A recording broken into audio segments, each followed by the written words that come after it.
The November wind bit through my coat as I stepped out of the Uber at the bottom of my parents' driveway. Another Thanksgiving, another family gathering, another round of questions I would deflect with practiced ease. My brother Tyler's face appeared at the front door before I even made it halfway up the walkway, his grin already spreading wide with that familiar, teasing look. "Let me guess Celia still haven't learned to drive," he called out loud enough for the neighbors to hear. I smiled, shifting my simple purse on my shoulder, feeling the weight of the key fob inside that was worth more than his assumptions about my life. As I climbed the steps to the warm house filled with relatives and the smell of turkey, I prepared myself for what was coming. The warmth of my childhood home enveloped me as Tyler held the door open, still chuckling at his own joke. Seriously, though, 32 years old and still taking Uber everywhere, that's got to be expensive.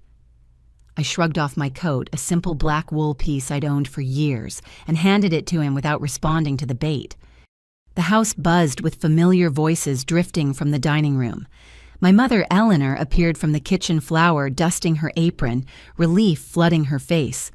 "Celia, honey, you made it. I was worried about you traveling alone." She hugged me tightly, whispering, "Your father saved you a seat away from Uncle Frank. You know how he gets about career advice after his third glass of wine." Following her through the hallway lined with family photos, I caught sight of myself in the mirror. Plain sweater, simple jeans, minimal makeup. Nothing that would draw attention or questions. Exactly how I preferred it. The dining room erupted in greetings as I entered.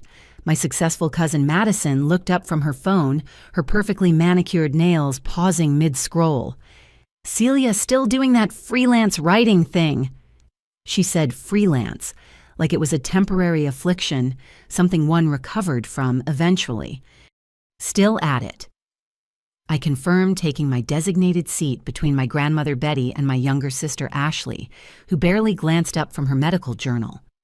Aunt Dorothy leaned forward from across the table, her voice carrying that particular tone of concern reserved for family members who hadn't met expectations. "And you're still living in that tiny studio downtown. Such a shame for a young woman to be cramped in those small spaces. Madison just showed me her new 3-bedroom in Westchester. Maybe she could give you some tips on finding something more suitable." My mother jumped in quickly, her voice bright with forced optimism. "Celia's had some articles published recently, very interesting pieces about technology and innovation." Tyler snorted as he dropped into his seat, his wife Jennifer elegant beside him in designer clothes. "Mom, nobody reads articles anymore. It's all videos and social media. That's where the money is." He turned to me with exaggerated concern. "I offered to teach you to drive years ago. Remember, the offer still stands. Can't build a real life depending on public transportation." Uncle Frank, my father's brother, who owned several car dealerships across the state, cleared his throat meaningfully. "Speaking of which, Celia, I've got some excellent used cars on the lot right now. Very reliable, great payment plans. I could work something out for family, help you get on your feet properly. A Honda Civic may be perfect starter car for someone in your situation." I busied myself with unfolding my napkin, arranging it carefully in my lap. "That's very generous, Uncle Frank. I'll keep it in mind." My phone vibrated in my purse. Without looking, I knew what it was. The gentle buzz pattern was distinctive, set only for notifications from my investment portfolio. Another milestone crossed, another million added to the valuation. I silenced it with a subtle movement, keeping my expression neutral as Grandmother Betty patted my hand. "Don't you worry about these folks, dear," she said quietly, though her voice carried the tremor of age. "Some flowers bloom later than others." Jennifer leaned around Tyler, her smile practiced and pitying. "I love your sweater, Celia. Target. They have such nice things these days. Almost looks designer if you don't look too close." "Something like that." I murmured, though the sweater was actually a custom piece from a sustainable fashion startup I'd invested in. Plain by design, extraordinary in craftsmanship, but she'd never know the difference. Madison waved her phone, showcasing photos of her new BMW. "Just got this baby last month. The commission from the Riverside sale. You should see how smooth it drives." "Do you ever miss driving, Celia? Or have you just gotten used to the bus schedules by now?" My father Robert entered then carrying the turkey with ceremonial importance. His eyes found mine immediately, that particular mixture of love and disappointment I'd grown accustomed to over the years. "There's our rider," he said, setting the platter down. "Saw you at the bus stop on 5th Street last week, but traffic was too heavy to stop. Made me worry, sweetheart. Not the safest neighborhood." "I'm careful, Dad," I assured him, helping pass plates as my mother brought in the side dishes. Ashley finally looked up from her journal, her doctor's coat still draped over her chair back from her hospital shift. "Statistically, public transportation is quite safe, Dad, though I suppose the time inefficiency would be frustrating. How many hours do you lose each week to commuting Celia?" The question hung in the air as everyone began serving themselves. I thought about my actual commute, the 3-minute elevator ride from my penthouse to my office on the floor below, but that wasn't what they were asking about. "I manage my time well enough," I said, simply accepting the mashed potatoes from Grandmother Betty. Tyler launched into a story about their new vacation home in the Hamptons, Jennifer adding details about the renovation plans. Madison competed with tales of her real estate conquests, each sale more impressive than the last. Ashley contributed hospital anecdotes that showcased her rising status in the medical community. I listened, nodded, smiled at appropriate moments. My phone buzzed again. This time, a different pattern. My assistant probably confirming tomorrow's board meeting. The tech world never truly stopped, not even for holidays. I let it go to silent, focusing instead on the family dynamics playing out before me. "Celia, honey, you're so quiet," Aunt Dorothy observed. "You must have some news to share. Any interesting developments in your life?" I sipped my water, considering. There were so many developments I could share. The latest acquisition offer, the expansion into European markets, the sustainable technology initiative that would revolutionize digital publishing. Instead, I offered, "I've been working on some fascinating projects, still finding my rhythm with everything." Uncle Frank nodded sagely. "Finding your rhythm. That's a nice way to put it. You know, my dealership is looking for a receptionist. Steady hours, health benefits, dental insurance. Might be good to have something stable while you figure out this writing business." The table murmured approval at his generosity. Madison added, "Stability is so important. I could never handle the uncertainty of freelancing, not knowing where your next paycheck comes from. The stress would kill me." My phone illuminated briefly with another notification. This time I caught a glimpse of the sender, the Forbes editor following up about the 30 under 30 feature.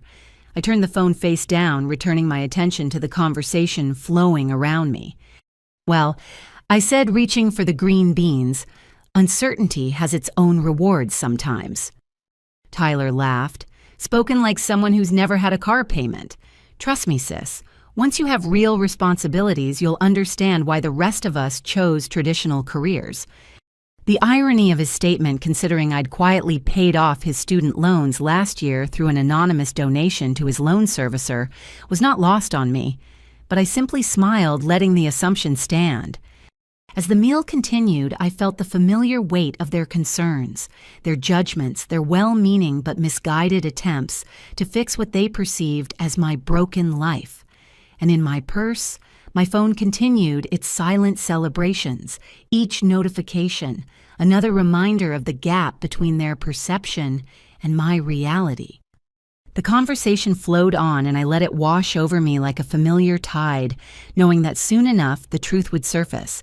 But for now, I was content to play the role they'd cast me in, the struggling writer, the family project, the one who needed saving. It was easier than explaining why I chose buses over private cars, why I lived simply when I could afford excess, why success to me looked nothing like the picture they painted.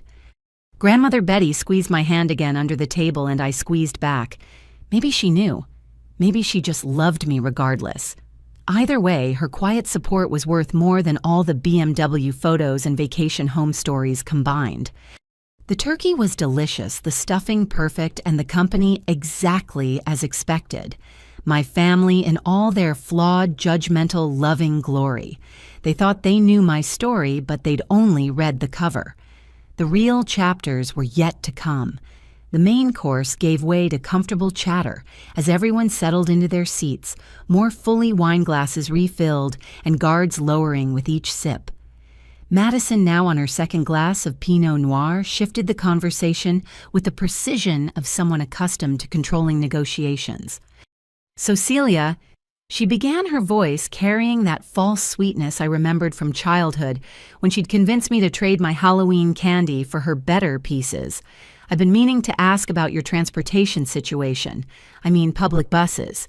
In this economy, I did a cost analysis for my clients once, and between the time lost and the indirect routes, you're basically burning money." She pulled out her phone again, the latest model naturally, and began scrolling through photos. "This is my new BMW Series 5.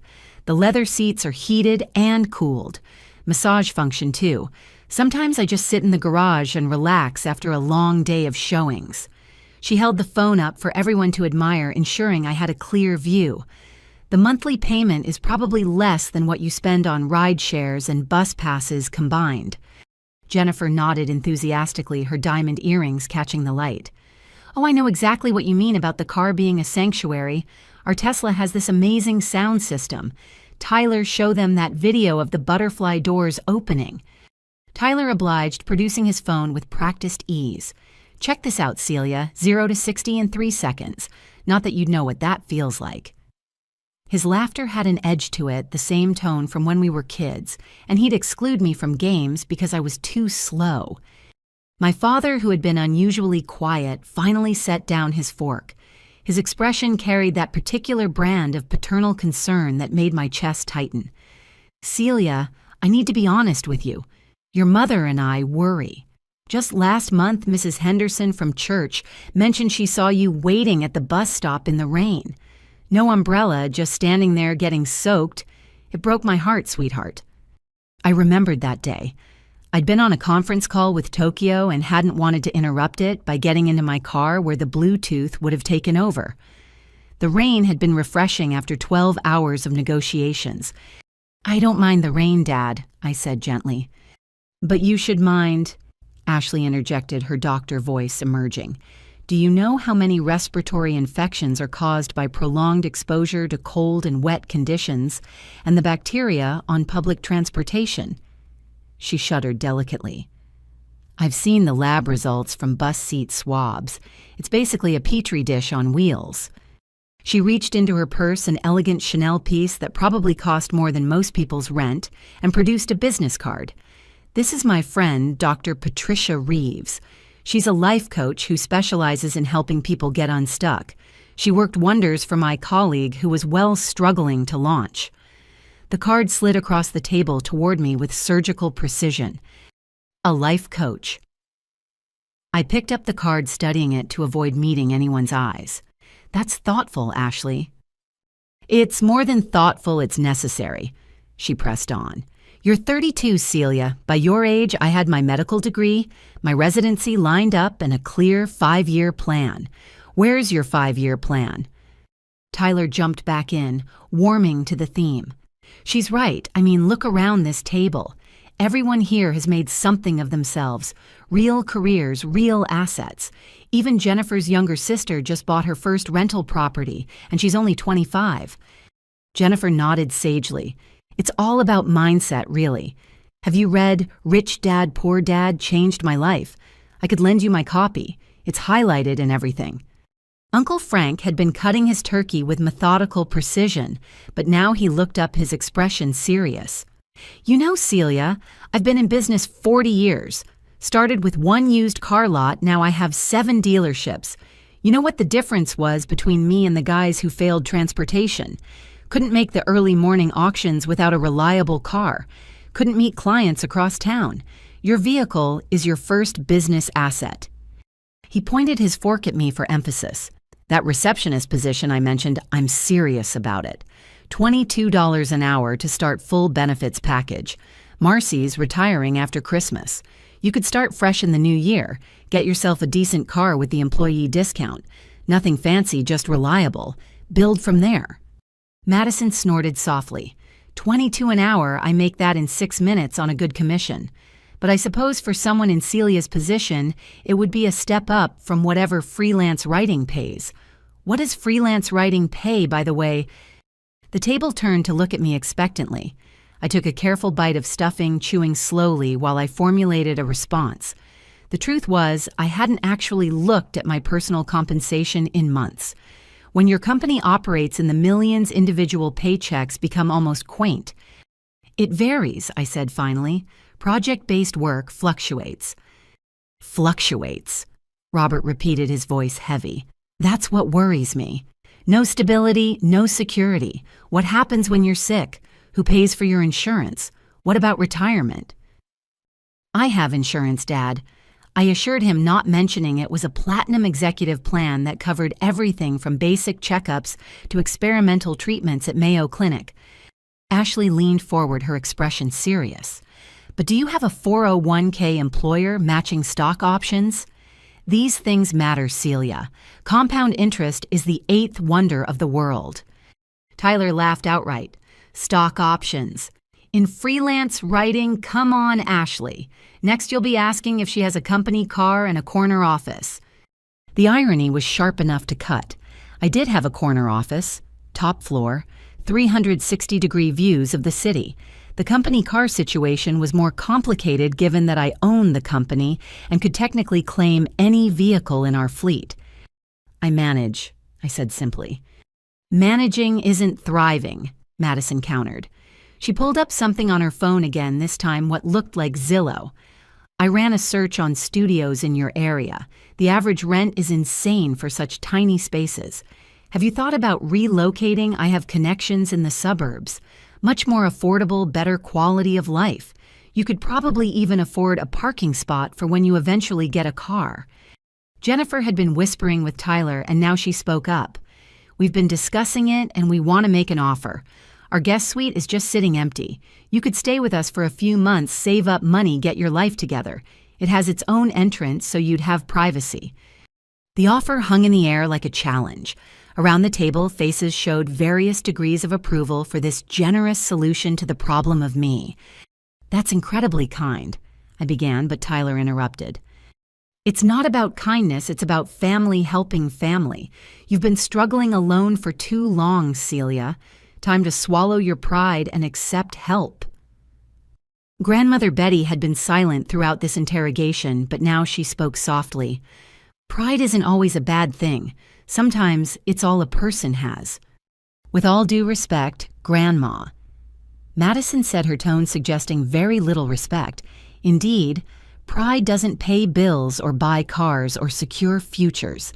Celia needs practical help, not platitudes. The financial advisor family friend David Chen had been invited, as he had been for the past 5 years since helping my parents with their retirement planning.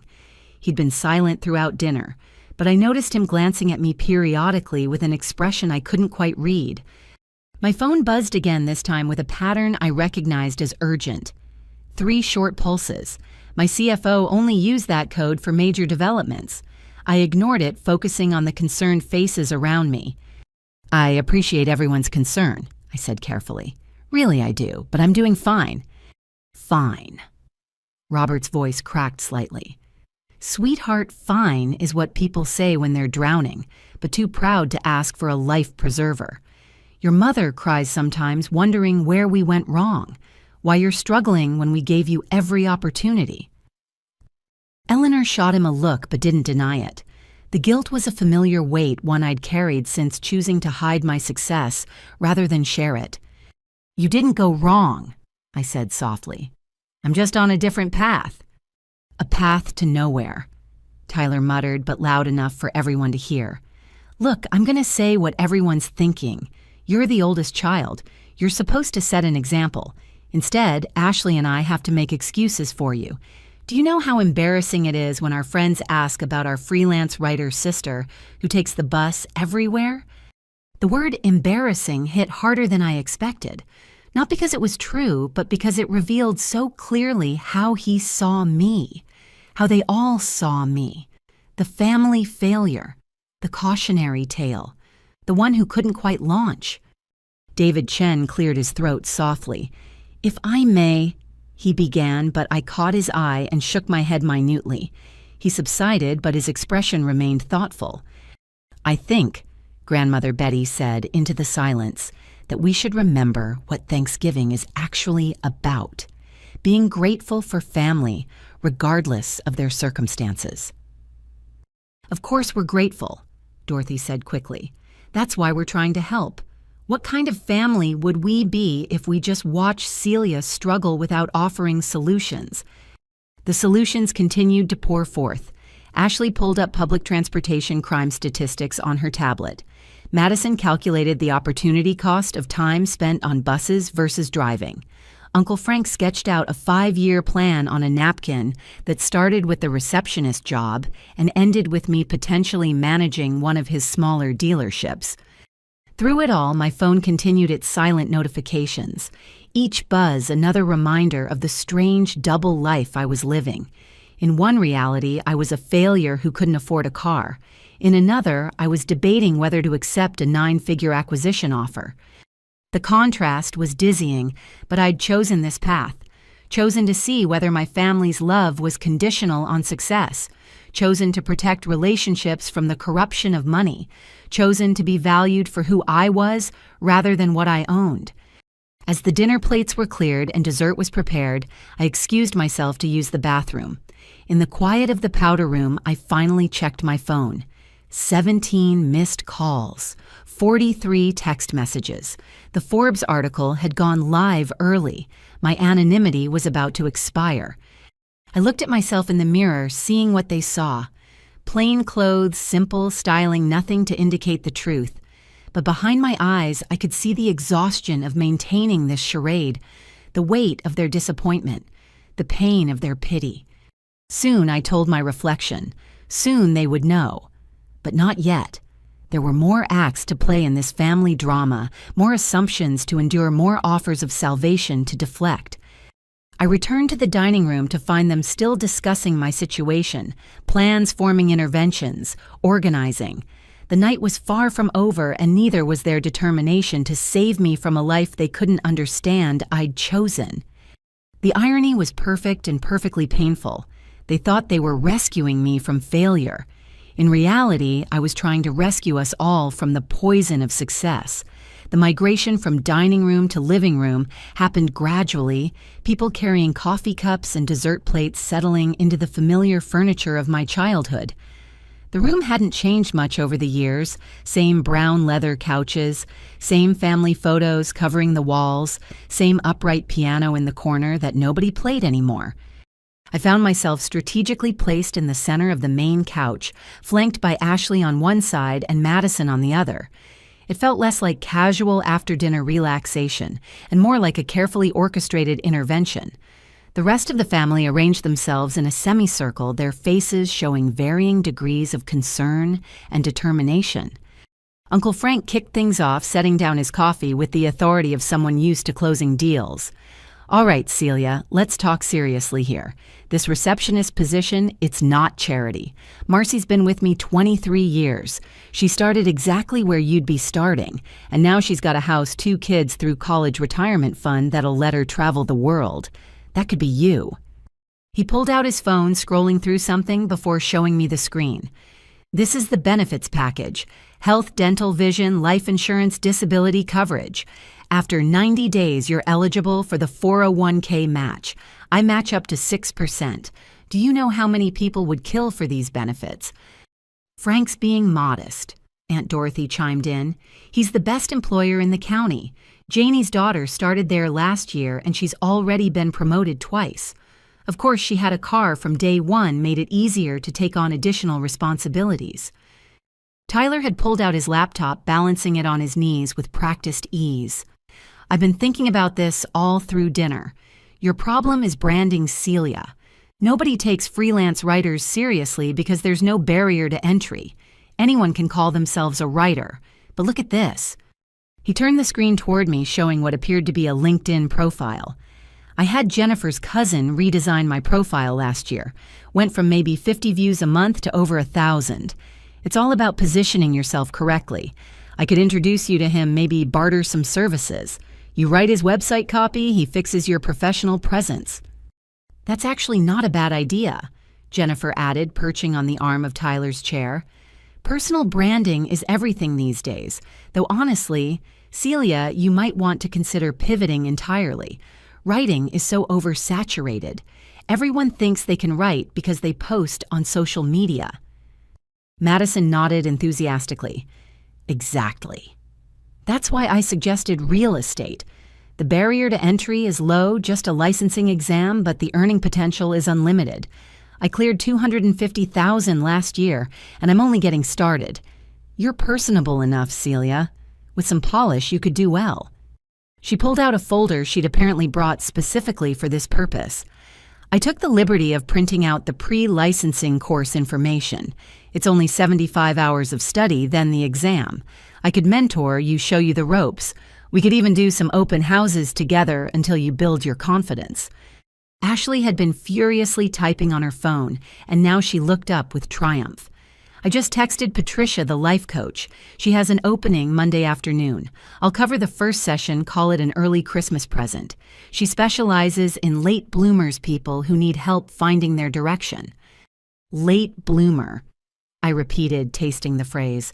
At 32, with a company valued at over $100 million, I suppose I was blooming late by their standards. Don't take it personally, Ashley said quickly. It's just a term. Lots of successful people don't find their path until later. Colonel Sanders was 62 when he franchised KFC. Tyler snorted. Are we really comparing Celia to Colonel Sanders? At least he had a car. His whole business model depended on driving to restaurants. The laughter that followed had that uncomfortable edge of truth-telling disguised as humor. I sipped my coffee, letting the bitter warmth ground me in the moment. Robert cleared his throat, assuming what the family called his board meeting voice, though his actual board experience was limited to the local Rotary Club. I think what everyone's dancing around is the hard truth. Celia, sweetheart, you're 32 years old. By your age, I was married, had a mortgage, 2 kids, and a stable career at the firm. Your mother had her teaching credential and tenure-track position. This bohemian lifestyle might have been charming in your 20s, but now it's just concerning. Bohemian is generous, Tyler muttered. Broke is more accurate. Tyler. Eleanor scolded, but weakly, suggesting she might not entirely disagree. Uncle Frank leaned forward, his expression serious. Look, I'm going to be straight with you, Celia, because someone needs to be. In business, we call what you're doing playing not to lose instead of playing to win. You're so afraid of failure that you're not even trying. This writing thing, it's safe, because there's no real metric for success.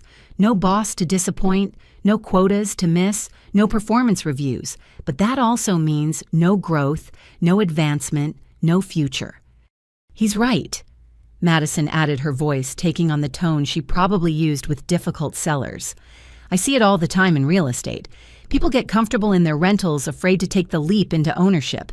They convince themselves they're being smart, flexible, keeping their options open. Really, they're just scared. Is that what this is? Celia fears, duh. The word hung in the air between us. Fear. Was I afraid? The thought was almost laughable. I'd stood before venture capitalists and demanded millions. I'd fired executives twice my age. I'd made decisions that affected thousands of employees. But here, in this room, with these people who'd known me since birth, I felt something that might have been fear. Fear that money would change how they saw me. Fear that success would build walls where blood should be bridges. My phone buzzed again. This time I recognized the international number flashing briefly on the screen. Tokyo calling back. The deal that would expand our Asian market by 300% was waiting for my input. I'm not afraid, I said quietly. I'm just living life on my own terms. Your terms are terrible, Tyler said bluntly. No offense, but what exactly are these terms? No car, no property, no visible success markers. What's the end game here? Ashley pulled out her tablet again, apparently having prepared a presentation. I did some research on freelance writing income. The median is around $35,000 a year. The top 10% might make $70,000. Even if you're in that top tier, which, let's be honest, is unlikely. Without major publication credits, you're still below the poverty line for sustainable middle-class life in this area. She showed me a graph, color-coded and professionally designed. This is the projected lifetime earnings gap between traditional employment and freelance work. By retirement age, you'll have lost over $2 million in potential earnings, not counting compound interest on investments you couldn't make. Jesus, Ashley. Grandmother Betty interjected. She's not a business case. She's your sister. Which is exactly why I'm doing this, Ashley responded. If she were just anyone, I wouldn't care. But she's family, and family tells hard truths. David Chen, the financial advisor, shifted in his seat. I could see him struggling with something, probably the confidentiality requirements of his profession. He knew the truth about my finances, had probably seen the public filings, the corporation documents. But he said nothing, just watched me with those calculating eyes. Uncle Frank was pulling up something on his phone now. You know what, I'm going to make this even easier. Look, this is Marcy's desk. Corner of the showroom, nice window view, your own computer printer, the works. I'll even throw in a parking space with your name on it. How's that for a sign of faith? And I'll help with the wardrobe, Jennifer offered. No offense, Celia, but professional presentation matters. I know a great outlet mall where we can build you a whole office wardrobe for under $500. My treat. The offers kept coming. Madison would waive her usual finder's fee if I wanted to look at apartments. Ashley would cover 3 months of life coaching. Tyler would help with LinkedIn optimization and professional headshots. My parents would loan me money for a car, down payment, interest-free, pay them back whenever I could. The generosity was overwhelming and heartbreaking in equal measure.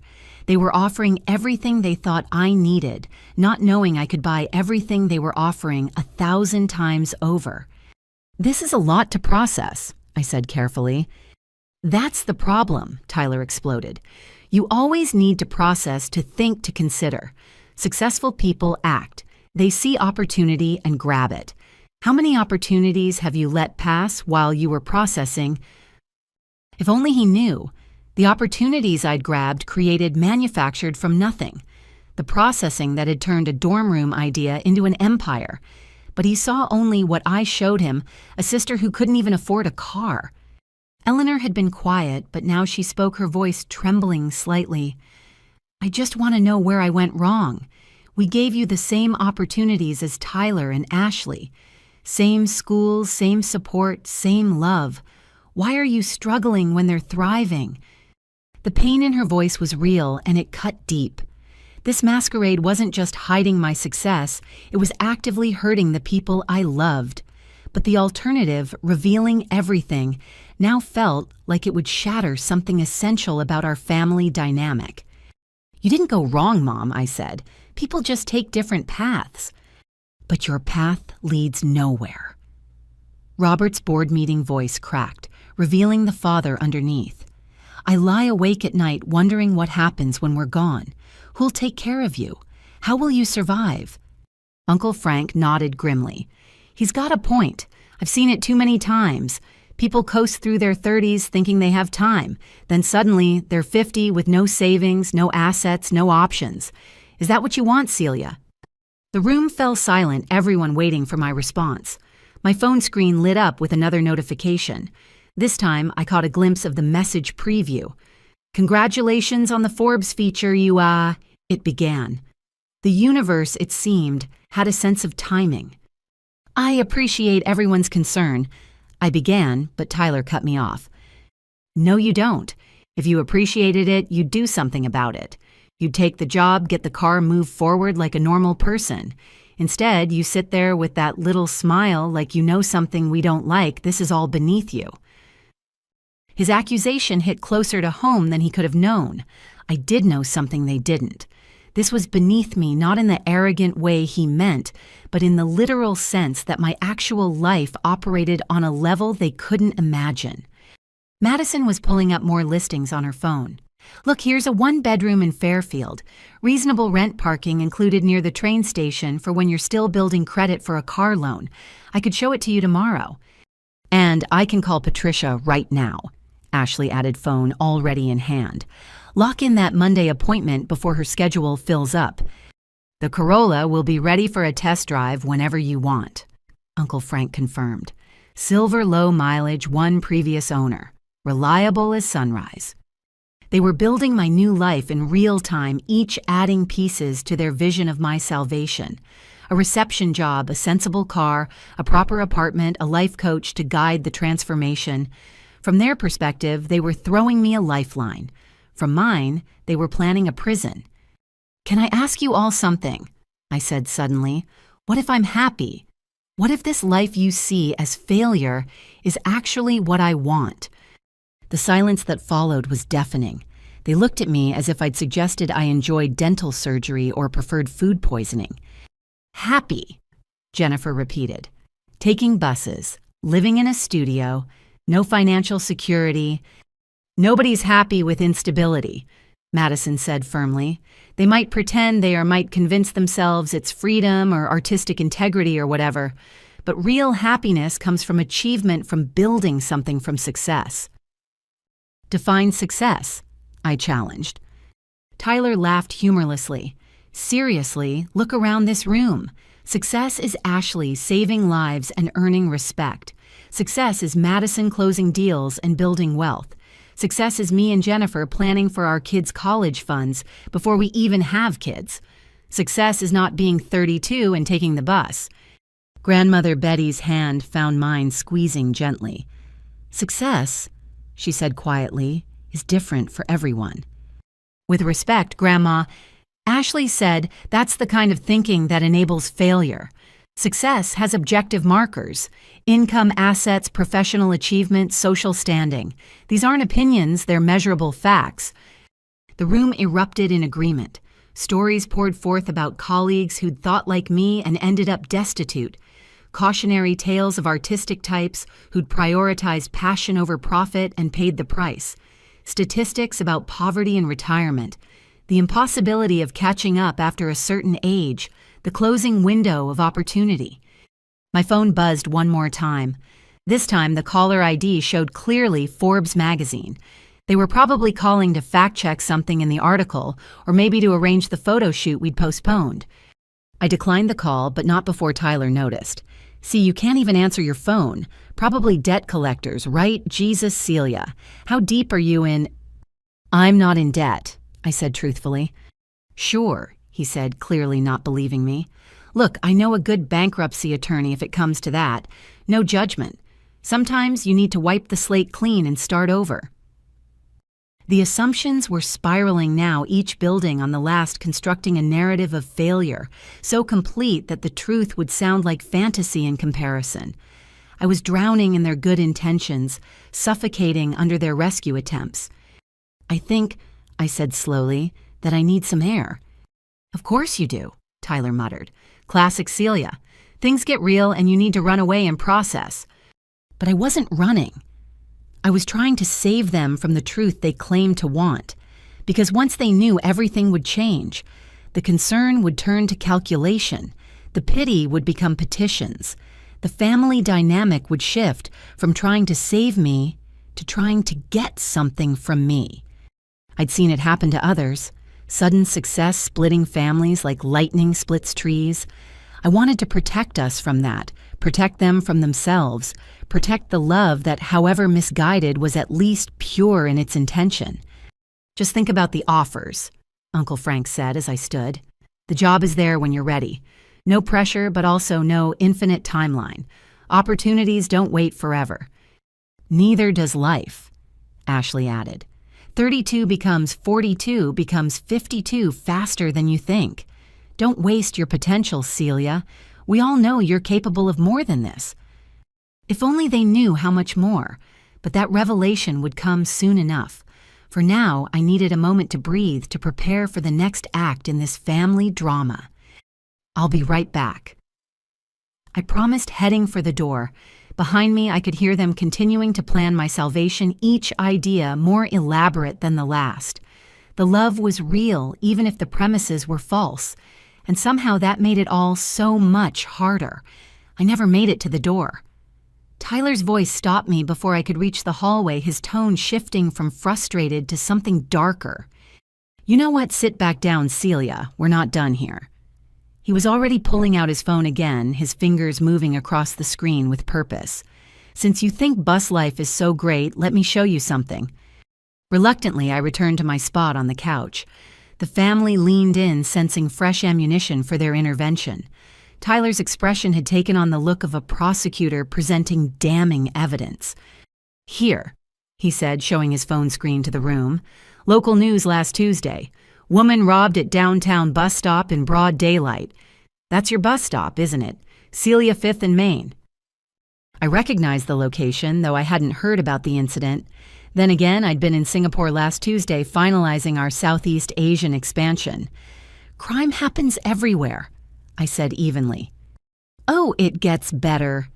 Tyler continued scrolling through article after article. "Look at this. Bus driver assaulted during evening route. This one, police increase patrols after string of bus stop incidents. And here's my personal favorite. Study shows public transit users 3 times more likely to be crime victims." Jennifer had moved to look over his shoulder, gasping at each headline.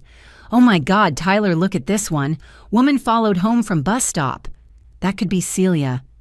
Ashley pulled out her tablet, apparently prepared for this exact argument. "I actually researched this extensively for a hospital safety presentation. The statistics are alarming. Public transportation crime has increased 47% in urban areas over the last 5 years. The bacteria exposure alone should concern you, but add in the violence factor." She swiped through several graphs and charts, each more damning than the last. "See, this respiratory infection spreads 6 times faster in enclosed public spaces, like buses. And this study from Johns Hopkins documents the correlation between public transit use and exposure to airborne pathogens." "Forget germs," Madison interjected, pulling up something on her own phone. "Let's talk about time. Celia, I mapped your apartment to, let's say, the average workplace in the city. By car, 15 minutes. By bus, 45 minutes to an hour, assuming no delays. That's 90 minutes a day, 450 minutes a week, 23,400 minutes a year. You're literally wasting 16 days annually just sitting on a bus." She showed me the calculation color-coded and animated. "In real estate, we call this opportunity cost. Those 16 days, if you were working even at minimum wage, that's thousands of dollars lost. At a professional rate, we're talking serious money left on the table." Uncle Frank stood up, pacing now with the energy of someone delivering a crucial pitch. "Madison's right, but she's thinking too small. It's not just about time or money. It's about what you're telling the world about yourself. You know what I see when someone shows up to a business meeting on the bus? I see someone who can't get their life together enough to secure reliable transportation." He gestured broadly, warming to his theme. "Last month I had a sales candidate interview. Sharp kid, great resume. Mentioned he'd taken the bus to the interview because his car was in the shop. You know what that told me? Poor planning. No backup strategy. If he can't manage his personal transportation, how can I trust him with my customers?" "That seems harsh," I said, though I understood his point from a business perspective. "Harsh." Tyler laughed. "It's reality. Image matters. Perception is everything. You think Madison would sell million-dollar homes if she showed up in an Uber. You think Ashley's patients would trust her medical opinion if they saw her waiting at a bus stop." Ashley nodded emphatically. "He's absolutely right. Professional credibility requires certain markers of success. It's not shallow, it's psychological. Humans are hardwired to assess competence through external indicators. A car is one of the most basic indicators of adult functionality in American society." Robert had been sketching something on a napkin and now he held it up. "I did the math while you were all talking. Celia, a decent used car, let's say $15,000 financed over 5 years at reasonable interest. That's about $280 a month. Insurance maybe another $100. Gas, let's say $150. So $430 monthly for complete transportation freedom." He slid the napkin toward me. "I already talked to my credit union. With my co-signature, you'd get approved immediately. 4% interest, no money down. You could drive away tomorrow with dignity restored. Dignity. I repeated the word, tasting bitter. Eleanor reached across to touch my hand. Sweetheart, he doesn't mean it like that. We just want you to have every advantage. The world is hard enough without making it harder on yourself. Tyler wasn't finished with his presentation. He'd pulled up a map of the city, red dots marking various locations. These are all the reported crimes at bus stops in the last 6 months. Notice anything, they cluster around the routes you'd have to take. You're literally traveling through the most dangerous parts of the city, because bus routes go where property values are lowest. That's actually an excellent point, Madison added. Real estate patterns follow transportation quality. Good neighborhoods have less public transit because residents don't need it.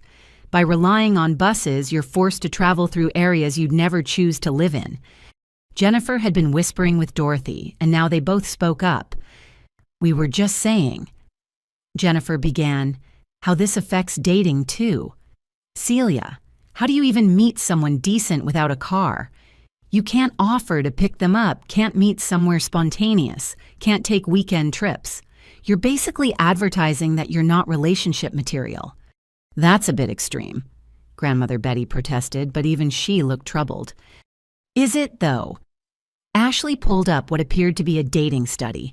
According to this research, having a car ranks in the top 5 attractiveness factors for both men and women.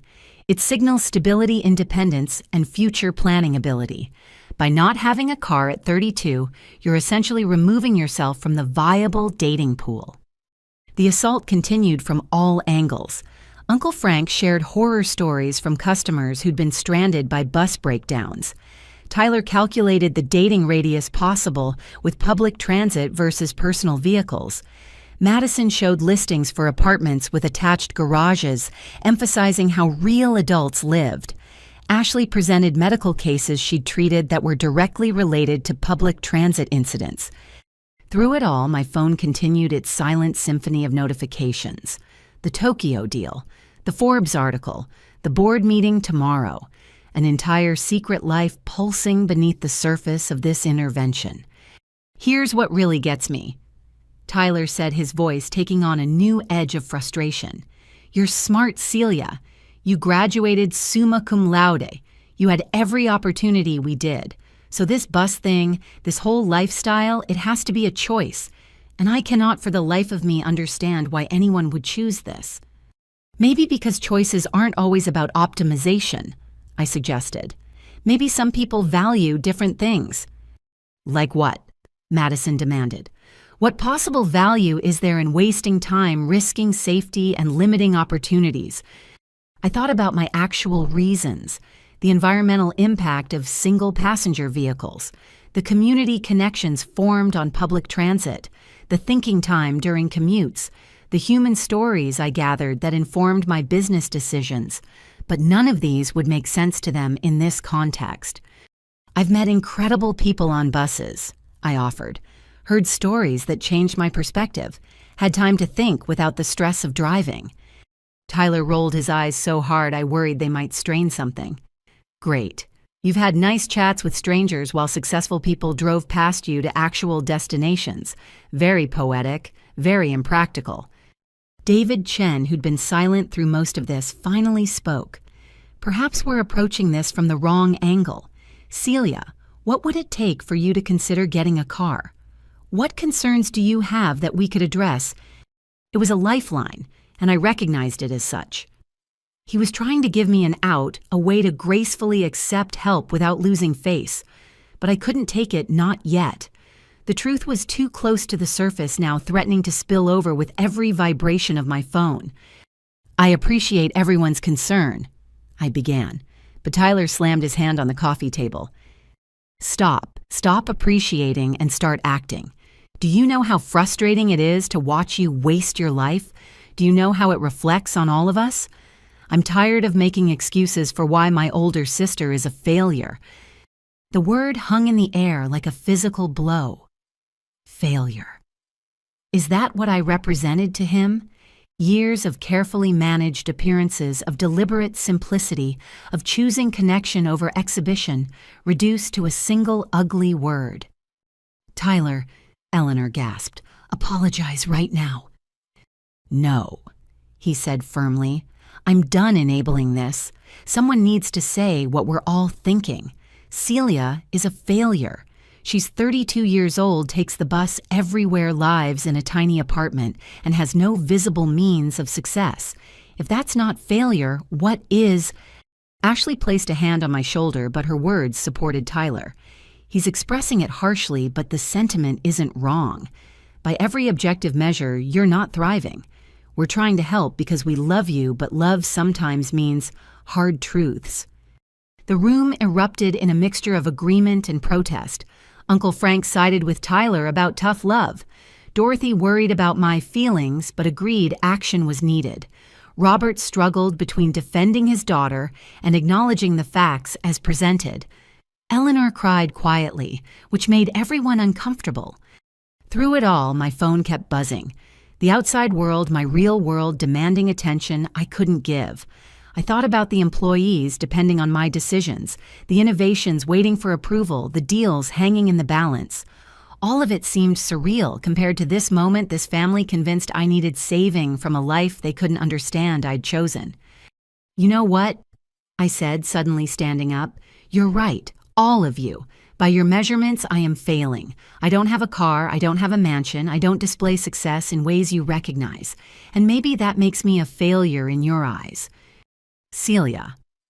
Robert started, but I continued. "But I need you all to consider something.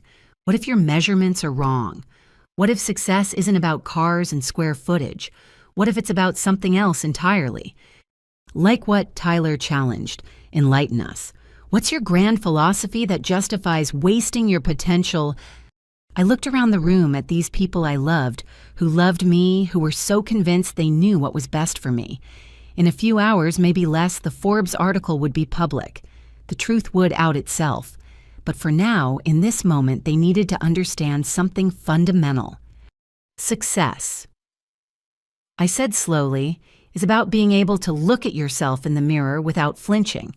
It's about knowing your values and living them even when everyone thinks you're crazy. It's about choosing meaning over metrics, purpose over profit, connection over competition. "That's beautiful," Madison said sarcastically.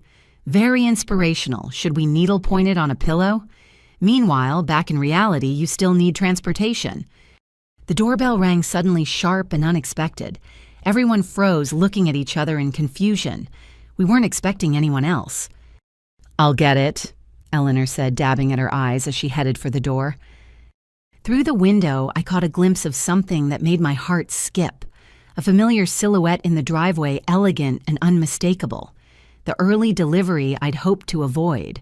The truth arriving ahead of schedule. But before I could process the implications, Uncle Frank was drawing another diagram, Ashley was pulling up another study, and Tyler was finding more crime statistics. The intervention continued, relentless and loving, and completely missing the point. My phone buzzed once more. This time the message preview was visible to Ashley sitting close beside me. Her eyes widened as she read the words, "Congratulations on your Forbes 30 Under 30. Feature, when can we schedule the cover shoot?" She blinked, looked at me, then at the phone, then back at me. I could see the cognitive dissonance playing across her features. But before she could speak, Eleanor was returning from the door, looking puzzled. "Strange," she said. "Someone delivered a car, but they must have the wrong address. Beautiful silver Rolls-Royce. Can you imagine?" The room turned to look out the window, where indeed a Rolls-Royce Spirit sat gleaming under the streetlights. Tyler laughed, the sound sharp and bitter. "Great, perfect timing. Someone's showing off their success right when we're trying to help Celia understand what she's missing. Universe has a sick sense of humor. If only he knew how sick." I sat back down, Ashley still staring at me with questions in her eyes. The final act was about to begin, whether I was ready or not. The carefully maintained fiction of my failure was about to collide with the reality of my success. And honestly, I wasn't sure which truth would hurt my family more, the lie I'd been living or the truth I'd been hiding. The debate continued around me, but I could feel the shift coming, the storm that would either destroy us or finally maybe help us find our way to something real, something beyond cars and apartments and all the measurements that meant everything and nothing at all. The conversation about transportation naturally morphed into an even more invasive examination of my living situation. Madison, still energized from her calculations about time wasted on buses, had pulled out her iPad and was now projecting the screen onto the TV using some app I didn't recognize. "All right, everyone, look at this," she announced with the authority of someone about to deliver a TED Talk. I pulled up the average listings in Celia's neighborhood. Studio apartments, which is what she claims to have, range from 800 to 1,200 square feet. That's smaller than most people's garage. The Zillow map appeared on screen, little dots marking available properties. She zoomed in on my area, her finger tracing the boundaries of what she considered acceptable living. "Now look at this area over here." She continued shifting the map slightly east. "Similar pricing, but you get actual one-bedrooms. Some even have parking included. The crime rate is 40% lower, there's a Whole Foods within walking distance, and the school district is excellent for when you eventually think about the future." "She doesn't need to worry about school districts," Tyler interjected. "She'd need a relationship first, and we've already covered how that's going." Jennifer nodded sympathetically. "I actually know a great realtor in that area, not Madison, no offense. She specializes in helping single women find safe, affordable places. Very discreet about financial situations, too, in case credit is an issue." "My credit is fine," I said, which was true. Perfect, actually, though I rarely used it anymore. When you can buy things outright, credit becomes almost quaint. Ashley had commandeered part of the screen, pulling up what looked like a medical journal article. "Can we talk about the health implications of small living spaces? This study from Harvard Medical shows direct correlation between square footage and mental health outcomes. Living in under 1,000 square feet can increase anxiety by 30% and depression markers by nearly 50%. She turned to me with her doctor face on. "Celia, when was the last time you had a mental health screening? Small spaces can literally rewire your brain for scarcity thinking. It becomes a self-fulfilling prophecy." Dorothy leaned forward from her armchair, her expression mixing concern with something that looked like excitement. "You know, Gerald and I were just talking about downsizing. Our house is too big now that the kids are gone. We could work out something where you house sit for us while we travel. Free rent for a year while you get your finances in order." "That's generous, Aunt Dorothy, but I'm comfortable where I am," I replied. "Comfortable?" Tyler actually laughed. "In a studio, where do you even eat dinner on your bed? Do you have a real table or just one of those folding TV tray situations?" I thought about my actual dining situation, the custom 12-person table crafted from reclaimed wood by a local artist I'd commissioned. It overlooked the city skyline through floor-to-ceiling windows, but they were picturing something very different. "I manage," I said simply. Madison wasn't done with her presentation. She'd pulled up interior photos of various studio apartments. "Look at these layouts. See how the bed is basically in the kitchen, how there's no separation between living and sleeping spaces. Celia, this isn't poverty chic, it's just poverty. There's nothing wrong with simple living." Grandmother Betty interjected, but even she sounded uncertain. "Simple is one thing," Uncle Frank said, studying the screen. "This is deprivation. No home office space for your writing, no room to entertain, no privacy if you ever have overnight guests. Though I suppose the bus schedule prevents much late-night socializing anyway." Eleanor had been wringing her hands, and now she burst out. "Do you at least have proper furniture? Or are you still using those college futons and milk crates I kept offering to give you the guest bedroom set, but you always refused?" "I have furniture, Mom," I assured her, not mentioning it was custom designed by a firm in Milan. Ashley pulled up another study. The psychological impact of living in tiny spaces goes beyond just mental health.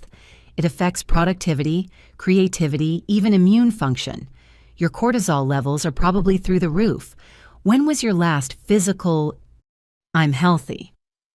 I said which was true. My executive physical last month had been comprehensive and glowing. Jennifer had been whispering with Tyler, and now she spoke up. We were serious about our offer earlier. Our guest suite is 2,500 square feet, completely private entrance, full kitchen. You could live there while saving money, maybe even help with the baby when we start trying next year. You'd be doing us a favor, really, Tyler added. The space is just sitting empty. We'd charge you basically nothing, just help with utilities.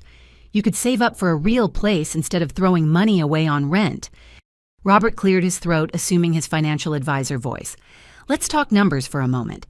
Celia, what percentage of your income goes to rent? Financial experts recommend no more than 30%, but in high-cost areas, people often stretch to 40 or even 50%.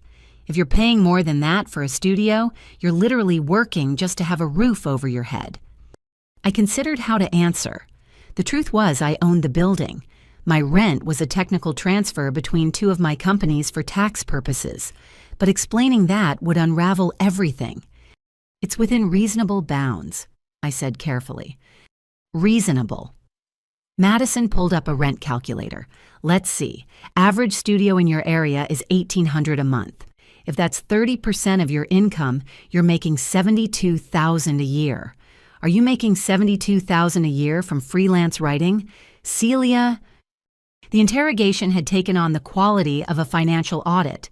Everyone leaned in, waiting for my response. The truth was so far from their assumptions, it felt like speaking different languages. Income from creative work isn't always consistent month to month. I said, which was technically true. Some months I made millions, others merely hundreds of thousands. Tyler slapped his knee in frustration. This is exactly the problem: inconsistent income in an expensive studio. You're one bad month away from homelessness. How do you not see how precarious this is? I have savings, I offered.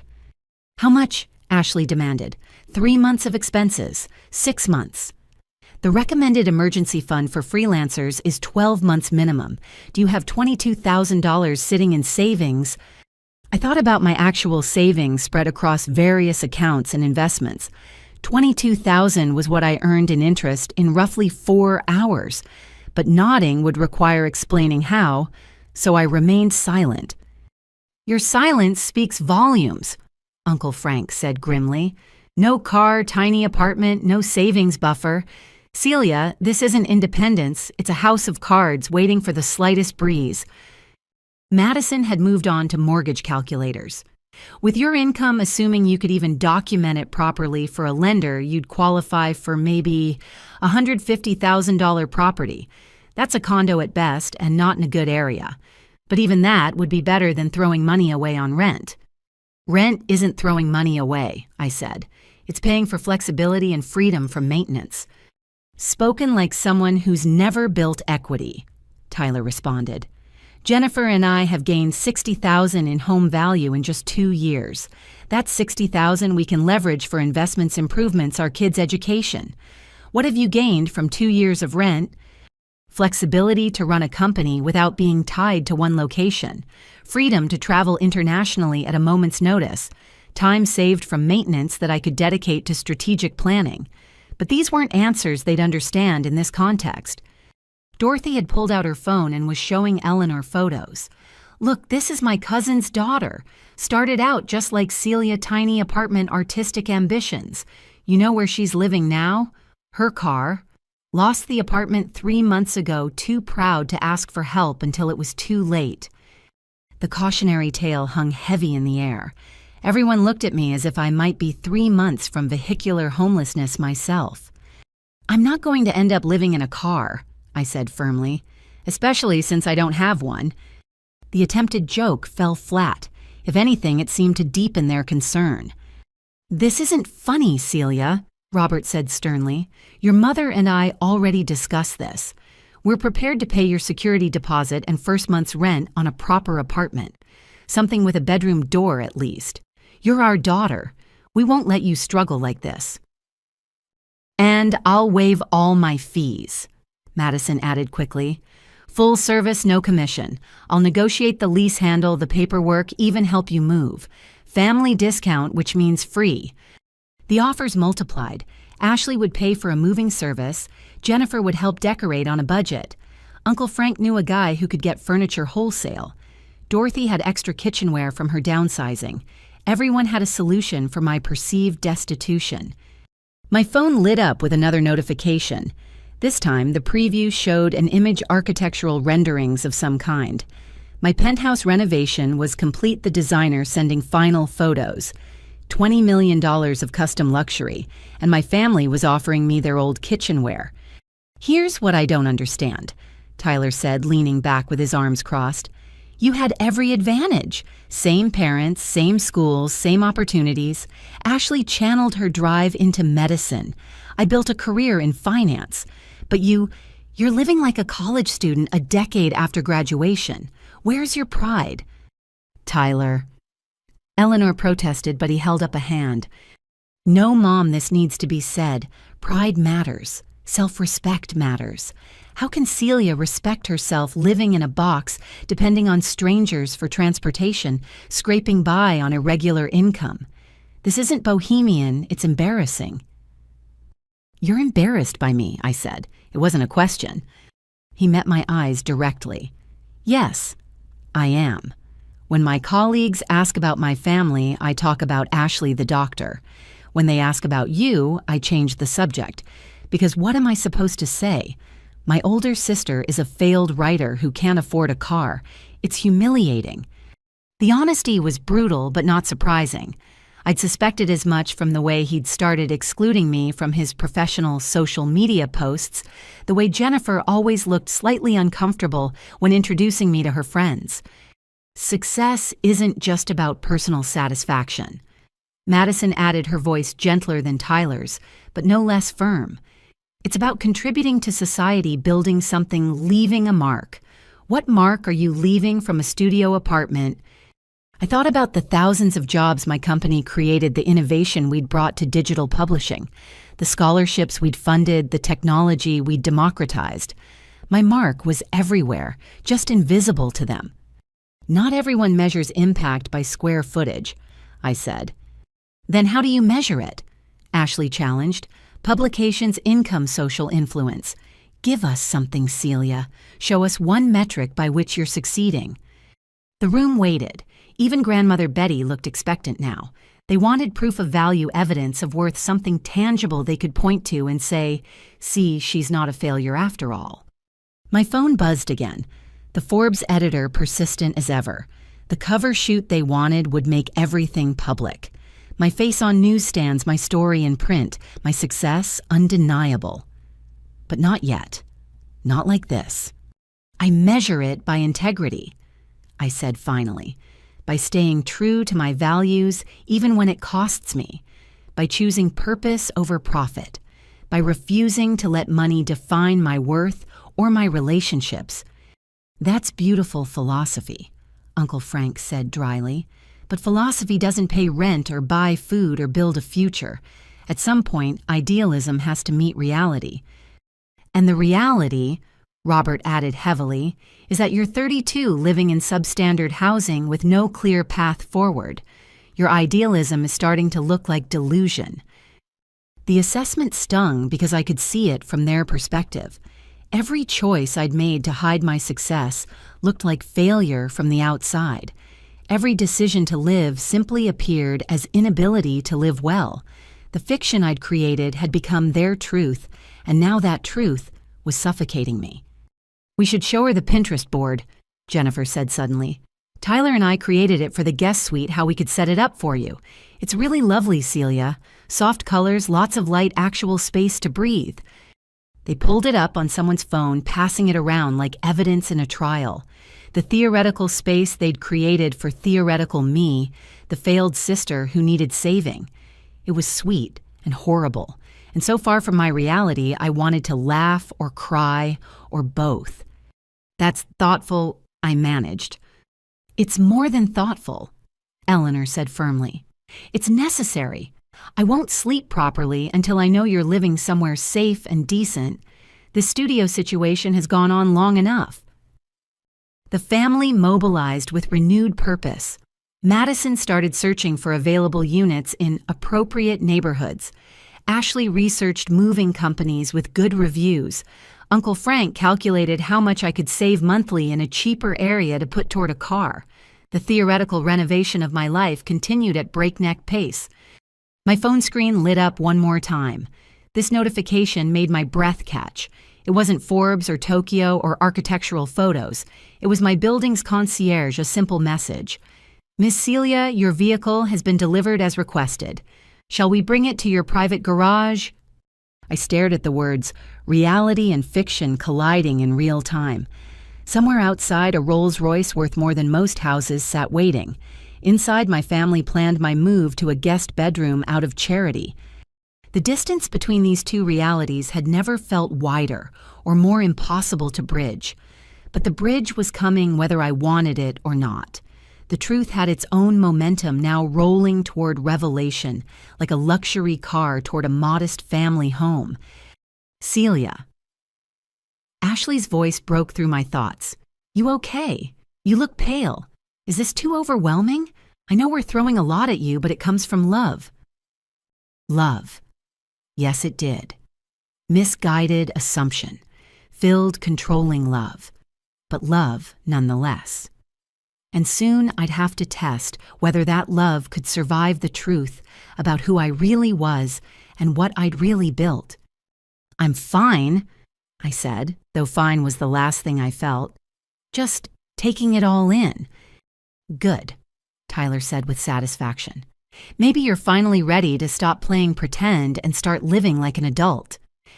If he only knew who was playing pretend. But that revelation was moments away now, waiting outside in the form of a silver spirit, waiting to shatter every assumption they'd built about their failing sister. The living situation assault continued, but I could feel the countdown ticking. Truth approaching on silent tires, ready or not. The energy in the room had shifted from concerned intervention to frantic mobilization. What had started as after-dinner conversation had transformed into a full-scale family emergency response. Robert stood up from his recliner with the decisive movement of a man about to take charge of a crisis. Enough talking, he announced, pulling out his phone. Eleanor, get me the checkbook from my office. I'm transferring $5,000 to Celia's account right now.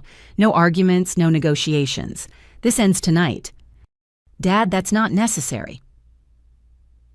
I started, but he held up his hand in the gesture I remembered from childhood, the one that meant discussion was over. Not necessary. My daughter is one step away from homelessness, taking buses through dangerous neighborhoods, living in conditions I wouldn't accept for a college student. If I can't help my own child, what kind of father am I? He was already logging into his banking app, his reading glasses perched on his nose as he squinted at the screen. Eleanor hurried from the room, her footsteps quick and purposeful. The family watched in approving silence, apparently viewing this as the breakthrough moment in their intervention. Tyler had shifted into full producer mode, his phone held up to capture the moment. This is actually perfect, he said, adjusting the angle. I've been documenting tonight for my LinkedIn series on family support systems, how successful families lift each other up. This'll be the climax post. You're filming this? I asked, incredulous. Of course it's inspiring content. Successful siblings rally around struggling family member. Dad steps up with financial support. Everyone comes together. My followers eat this stuff up. He was already adding filters and captions, his fingers flying across the screen. Jennifer peered over his shoulder, offering suggestions. Make sure you get the emotion on Mom's face when she comes back with the checkbook, and maybe do a slow zoom on Celia when she realizes she's finally getting help. Brilliant, Tyler agreed, adjusting his position for a better angle. This could go viral. Hashtag family first, hashtag no one left behind, hashtag success is meant to be shared. Ashley had opened her laptop and was typing furiously. I'm creating a comprehensive life plan spreadsheet, she announced. Financial goals, health objectives, career milestones. Celia, I'll need your current baseline metrics so we can track improvement. What's your current net worth? Approximate is fine if you don't know exactly. I almost choked on the sip of water I'd just taken. My current net worth. Which portion did she want to know about? The liquid assets, the company valuation, the real estate portfolio I'd quietly accumulated, the sum total that my financial advisors had last calculated at just over 200 million. I don't really track it that way, I said carefully. Of course you don't, she replied, not looking up from her typing. That's part of the problem. You can't improve what you don't measure. Don't worry, we'll start from zero and build up. Rock bottom is just a foundation to build on. Madison had commandeered the TV screen again, now showing a split display of apartment listings and car dealerships. I'm coordinating with Uncle Frank, she explained. If we find you an apartment near one of his dealerships, he can drive you to work until you get your license renewed and buy a car. It's all about synergy. My license isn't expired, I said. I just choose not to drive. Right, Tyler said, zooming in for a reaction shot. Choosing not to drive, like choosing to be poor. Some choices need to be unmade, sis. Eleanor returned with the checkbook and a small wooden box I recognized from childhood. She set the box on the coffee table with reverence, opening it to reveal neat bundles of cash. This is our emergency fund, she said, her voice thick with emotion. $3,000. We've been saving it for real emergencies, and I can't think of anything more urgent than our daughter's well-being. Mom, no, I protested, genuinely distressed now. That's your security. I can't take that. You can, and you will, Robert said firmly, finishing whatever he was doing on his phone. The transfer is complete. $5,000 from checking, $3,000 cash, $8,000 total. That's first month, last month's security deposit and moving expenses. No more excuses. The cash sat there between us, neat green stacks representing my parents' peace of mind, their buffer against disaster. Money they'd saved dollar by dollar while I had millions sitting idle in various accounts. The irony was physically painful. Dorothy had been making calls, and now she covered the phone with her hand. My moving guy says he can do a studio pack and move for $800 this weekend if needed. Should I book it? Book it, Ashley said decisively. The sooner we get her out of that situation, the better. Every day in poverty mindset is another day lost. Uncle Frank ended his own call with a satisfied nod. Done. The silver Corolla is officially on hold. Gary will have it detailed and ready for test drive tomorrow. Employee discount plus family deal brings it to $13,000 flat. With the money your parents just gave you, you could put down 30% and have payments under $200. This is happening so fast, I said, feeling genuinely overwhelmed now. The theoretical intervention had become concrete action so quickly I couldn't process it. Fast is good, Madison countered. Momentum matters. Strike while the iron is hot and the family is united. She'd already pulled up lease applications on her tablet. I need your social security number for the credit check. Don't worry if your score isn't great. I have relationships with landlords who understand circumstances. Jennifer had started a group chat adding everyone's numbers with efficiency. I'm calling it Operation Celia's Comeback, she announced. We can coordinate logistics, share updates, keep everyone motivated. Accountability is key to transformation. My phone was buzzing nonstop, now added to this group chat, while simultaneously fielding messages from my actual life. The parallel realities were creating a kind of vertigo, making the room spin slightly. Ashley noticed my expression and immediately switched to doctor mode. Are you feeling faint? When did you last eat a proper meal? Malnutrition is common in financial distress situations. Your blood sugar is probably crashing from the stress. I'm fine. I managed, though fine was becoming an increasingly inaccurate descriptor. You're not fine, Tyler said, still filming. But you will be. This is your rock bottom moment, Celia. The moment everything changes. Years from now, you'll look back on this as the night your family saved your life. Eleanor was crying openly now, clutching the empty emergency fund box. I just want my baby to be okay, she sobbed. We've been so worried, staying up at night, wondering if you're safe, if you're eating, if you're warm enough in that tiny apartment. Mom, please don't cry. I begged, my own eyes stinging now. This had spiraled so far beyond what I'd expected. Their love, however misguided, was real and overwhelming. "Let her cry," Ashley said clinically. "Emotional release is healthy. We've all been carrying the weight of Celia's situation. Now that we're taking action, the feelings can flow." Grandmother Betty, who had been unusually quiet, suddenly spoke up. "This feels wrong," she said softly. "All this pressure, all these plans. What if Celia doesn't want to be saved?" "Of course she wants to be saved," Tyler responded, panning the camera across the room. "Look at her life. Who would choose that existence if they had options? We're giving her options." Madison's phone chimed with an alert.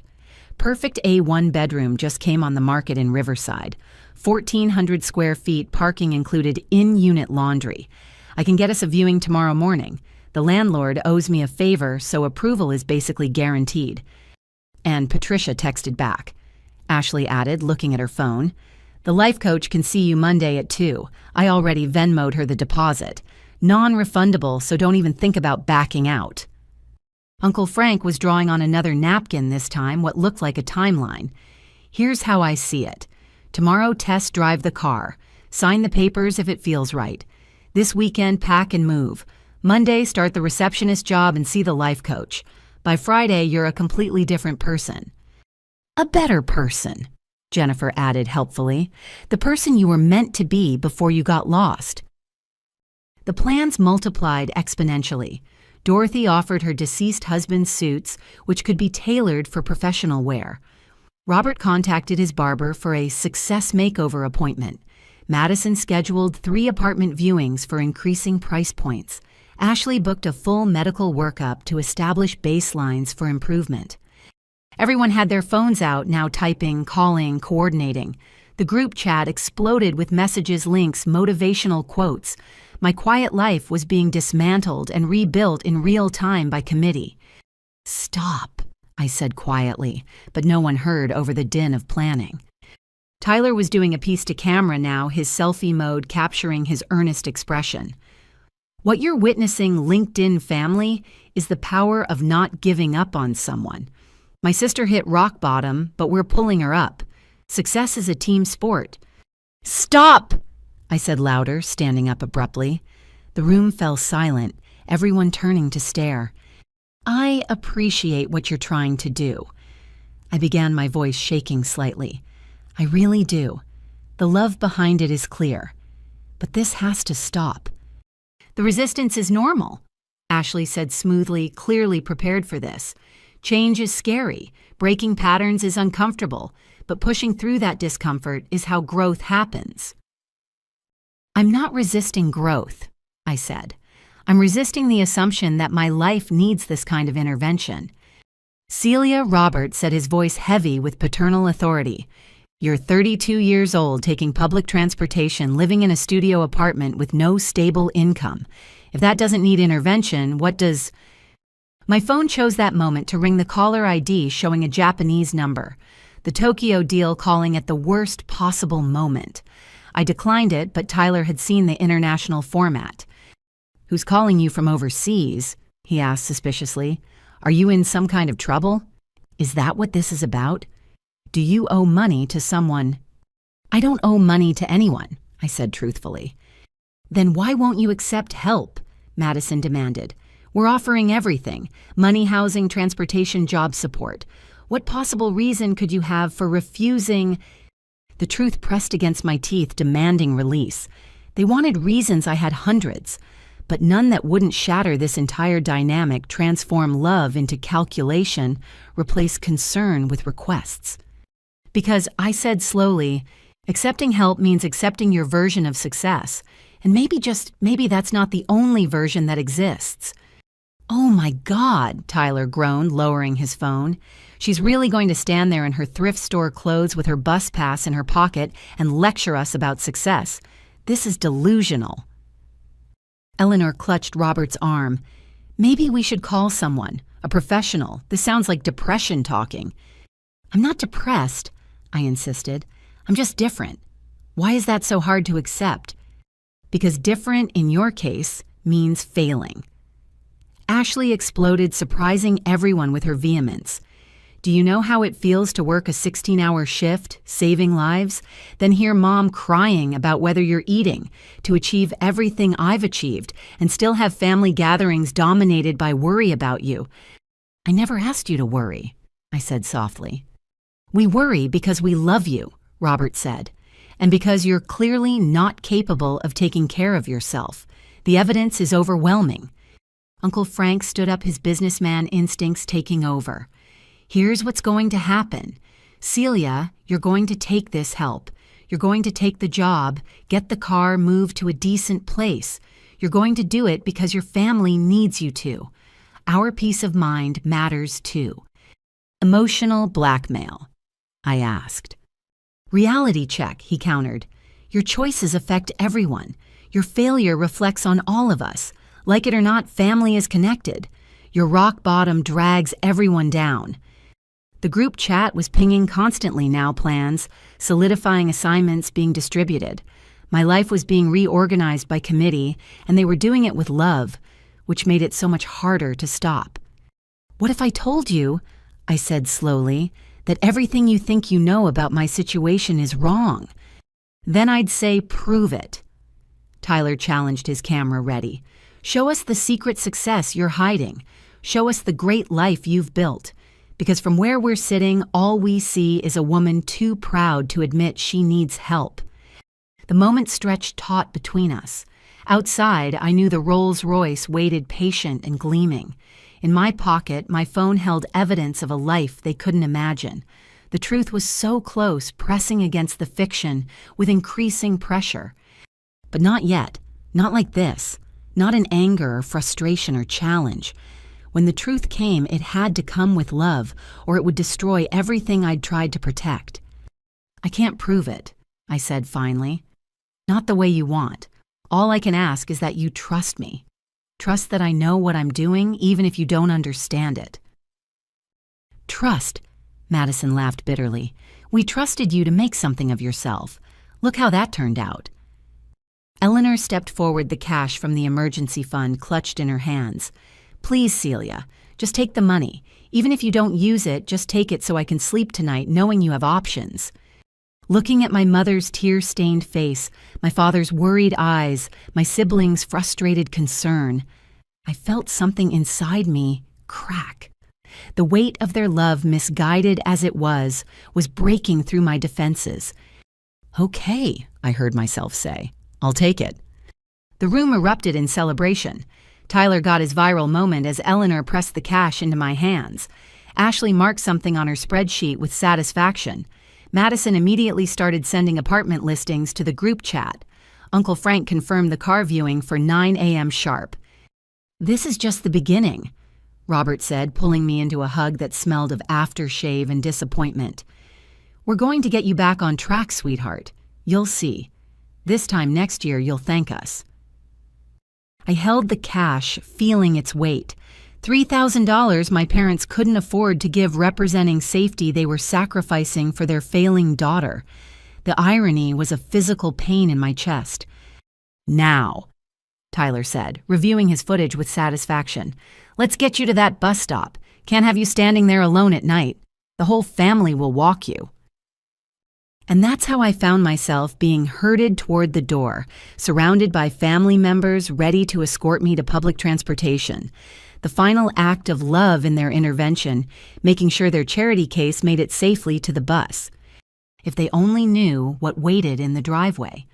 But they were about to find out, ready or not. The truth had arrived, and secrets like luxury cars don't stay hidden forever. The weight of their collective relief was almost harder to bear than their concern had been. As I stood there, clutching the emergency fund cash, watching their faces transform from worry to satisfaction, I felt like I was drowning in their good intentions. You know what? Eleanor said, wiping her eyes with a tissue Jennifer had produced. This calls for a toast. We need to celebrate Celia's new beginning. Excellent idea, Robert agreed, already moving toward the liquor cabinet. I've been saving a bottle of champagne for a special occasion. Can't think of anything more special than our daughter finally accepting help.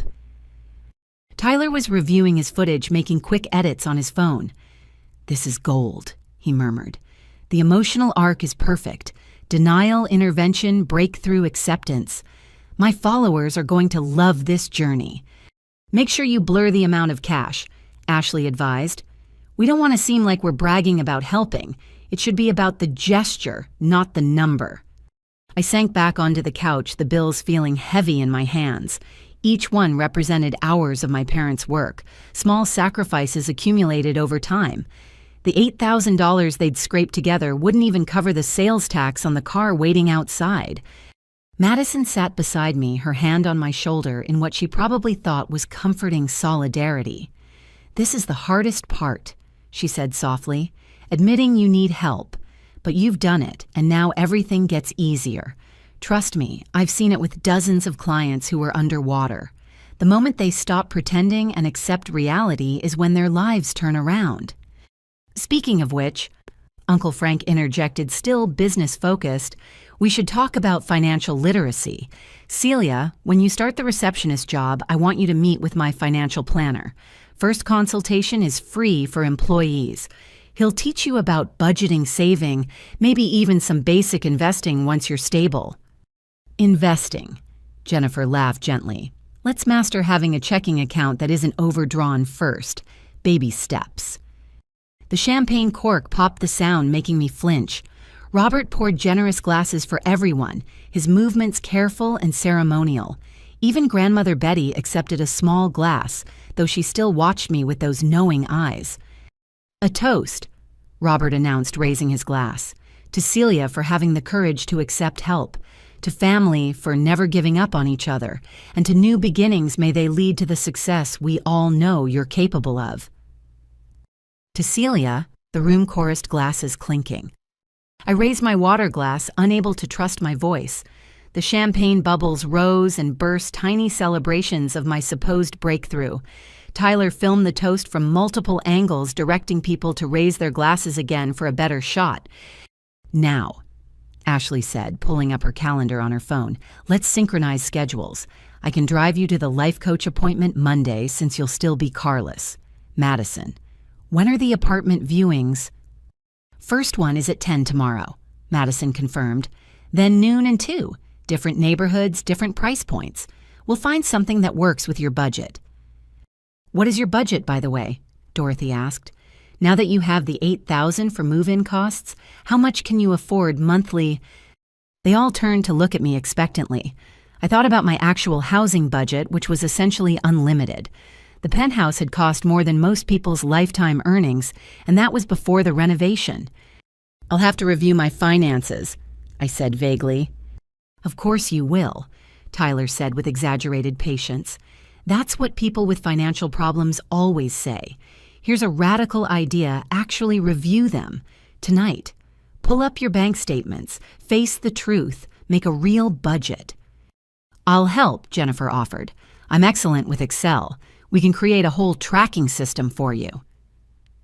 Eleanor had moved to sit on my other side, sandwiching me between maternal concern and cousin efficiency. "Sweetheart, I want you to know how proud I am of you for accepting help.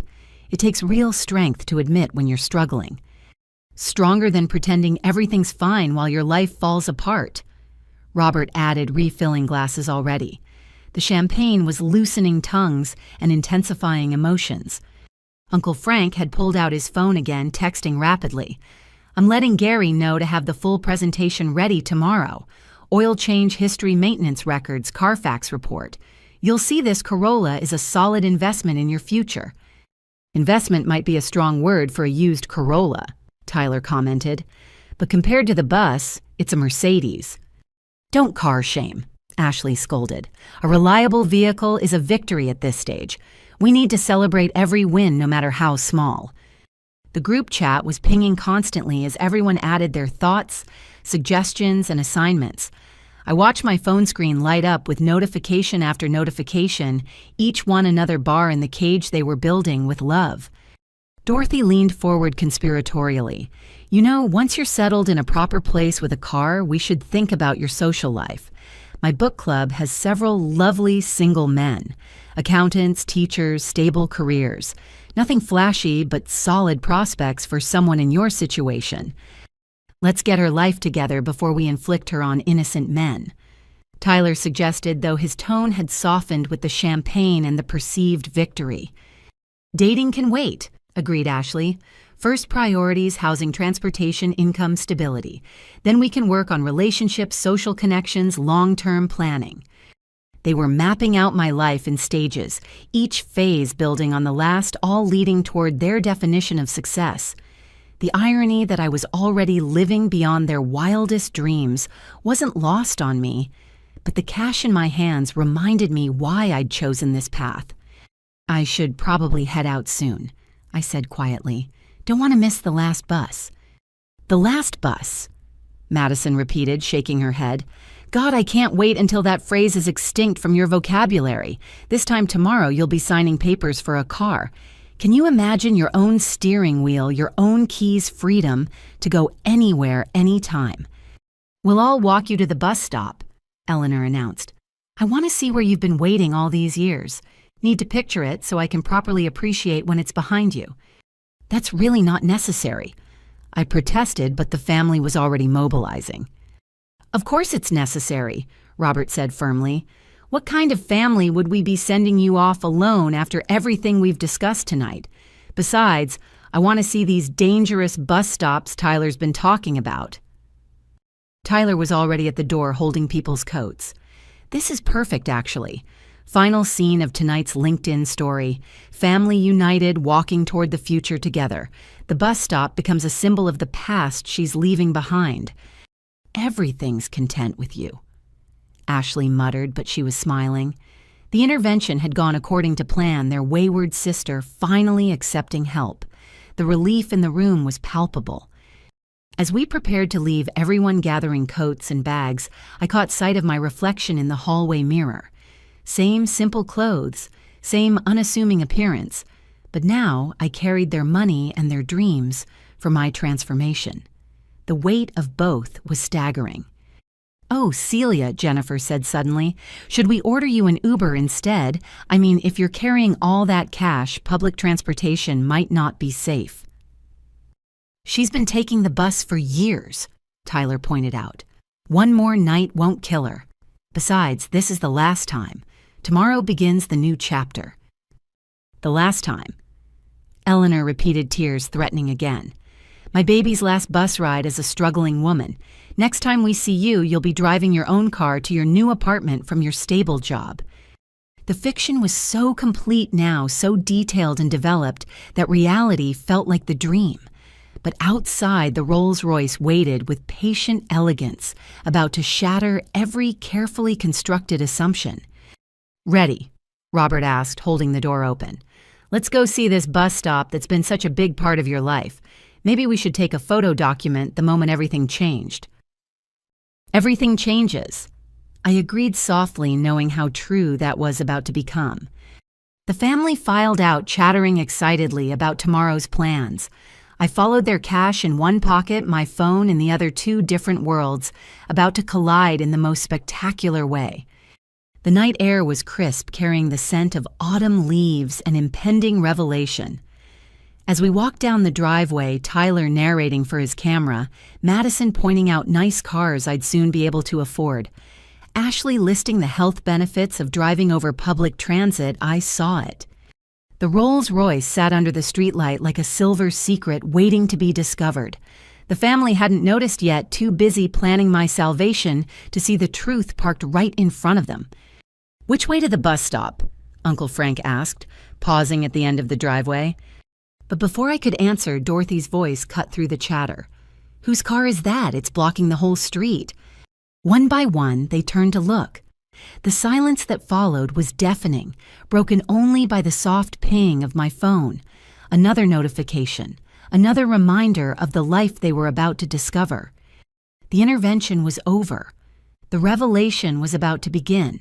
The family stood frozen at the end of the driveway, their chatter dying mid-sentence as they took in the sight before them. The Rolls-Royce Spirit sat beneath the streetlight like something from another world, its silver surface gleaming with an almost ethereal quality. The iconic Spirit of Ecstasy hood ornament caught the light, proud and unmistakable. Holy! Tyler's voice trailed off his phone, still held up but recording forgotten. That's a Rolls-Royce, an actual legitimate Rolls-Royce. Uncle Frank, who knew cars better than anyone, stepped forward with the reverence of someone approaching a religious artifact. That's not just any Rolls, that's the new Spirit model. They start at $400,000. This one, with what I can see of the customization, probably closer to $500,000. Who parks a $500,000 car on our street? Madison whispered, as if speaking too loudly might somehow damage it. Jennifer clutched Tyler's arm. Maybe they're lost. Rich people don't come to this neighborhood. Should we call the police? What if it's stolen? Stolen? Robert scoffed, though he too seemed mesmerized. Nobody steals a car like that and parks it in suburbia. They're probably visiting someone. But who? Eleanor looked around at the familiar houses of their middle-class neighborhood. The Johnsons, the Patels. Nobody here has friends with Rolls-Royces. Ashley had her phone out already Googling. License plate frame says Platinum Motors. That's the ultra-luxury dealership downtown. They don't even let you in without proving you have 7 figures in liquid assets. The family circled the car like anthropologists discovering an artifact from an advanced civilization. Their planned march to the bus stop forgotten they were completely absorbed by this unexpected arrival of extreme wealth in their ordinary world. "Don't touch it," Dorothy warned as Tyler reached toward the hood. "These things probably have alarms that cost more than our cars." "Look at the interior," Madison breathed, pressing her face close to the window. Is that hand-stitched leather and real wood? My God, the dashboard looks like it belongs in a yacht." I stood back watching them orbit around my car with a mixture of amusement and dread. The valet driver from the dealership had positioned it perfectly, right where it couldn't be ignored. My phone buzzed with his confirmation text that he'd left the keys with the concierge, as instructed, though of course there was no concierge on this street. "We should go," I suggested quietly. "The bus—" But no one was listening. Uncle Frank was calculating the car's specifications out loud. Tyler was filming every angle for his LinkedIn.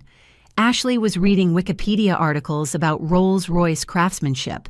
The intervention had been completely derailed by this symbol of the very success they'd been trying to help me achieve. "Can you imagine," Eleanor said softly, "having so much money that you could buy something like this? What must that feel like?"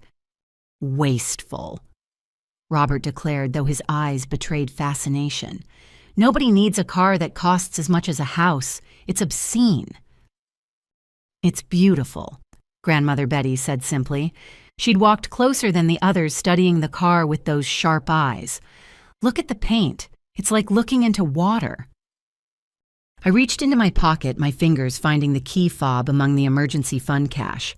One click and this charade would end. One press of a button and everything would change. My thumb found the unlock button, hesitating. "We should really get to the bus stop," I tried again. "In a minute," Tyler said dismissively. "How often do you get to see something like this up close?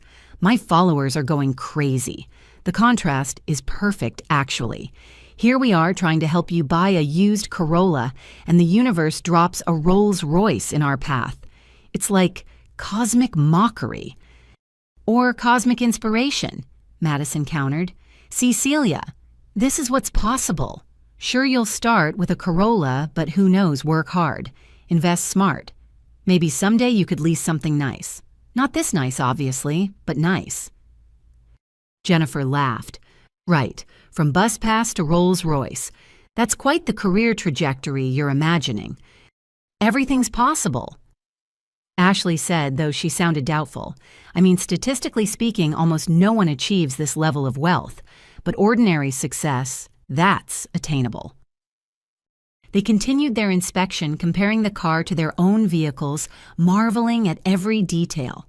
The Spirit of Ecstasy seemed to watch them with metallic patience, waiting for the truth to dawn. "The owner must be nearby," Robert reasoned, looking around. "You don't leave something like this unattended. They're probably in one of these houses." Maybe they're visiting the new family that moved in last month, Dorothy suggested. We don't really know them yet. Could be they have wealthy friends. Or relatives, Eleanor added. Wouldn't that be something, having a relative who could afford this? Tyler had moved to the back of the car reading the license plate. Custom plates, he announced. Celia 1. That's weird. Who names their Rolls-Royce Celia? The family froze. Every head turned to look at the plates, then at me, then back at the plates. The silence stretched so long I could hear my own heartbeat.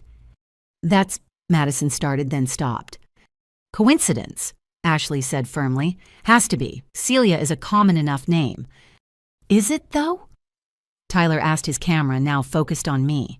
Is it common enough that someone would randomly park a Rolls-Royce with that exact name outside our parents' house during our family dinner? I pulled the key fob from my pocket, holding it up. The Rolls-Royce logo caught the light, unmistakable and undeniable. Actually, I said quietly, it's mine. The silence that followed was complete. Even the neighborhood seemed to hold its breath. Then, because seeing was believing, I pressed the unlock button. The car responded instantly, lights, flashing mirrors, unfolding with elegant precision. The distinctive sound of Rolls-Royce locks disengaging echoed in the night. No, Tyler said flatly. No way, this is a prank. You borrowed someone's car to make a point. Very funny, Celia. You got us. It's not a prank, I said, walking toward the driver's door. This is my car. I bought it 6 months ago, though I rarely drive it. Bought it, Robert's voice cracked. With what money? You just accepted $8,000 because you're broke? I opened the driver's door, the interior lights revealing the customized cabin. The dashboard did indeed look like it belonged in a yacht because I'd specified nautical themes to remind me of the startup's origin during a sailing trip. This is impossible, Madison stated. I know what these cost. Even with perfect credit and a massive down payment, the monthly payments would be more than most people's salaries. You take the bus. I choose to take the bus, I corrected. There's a difference.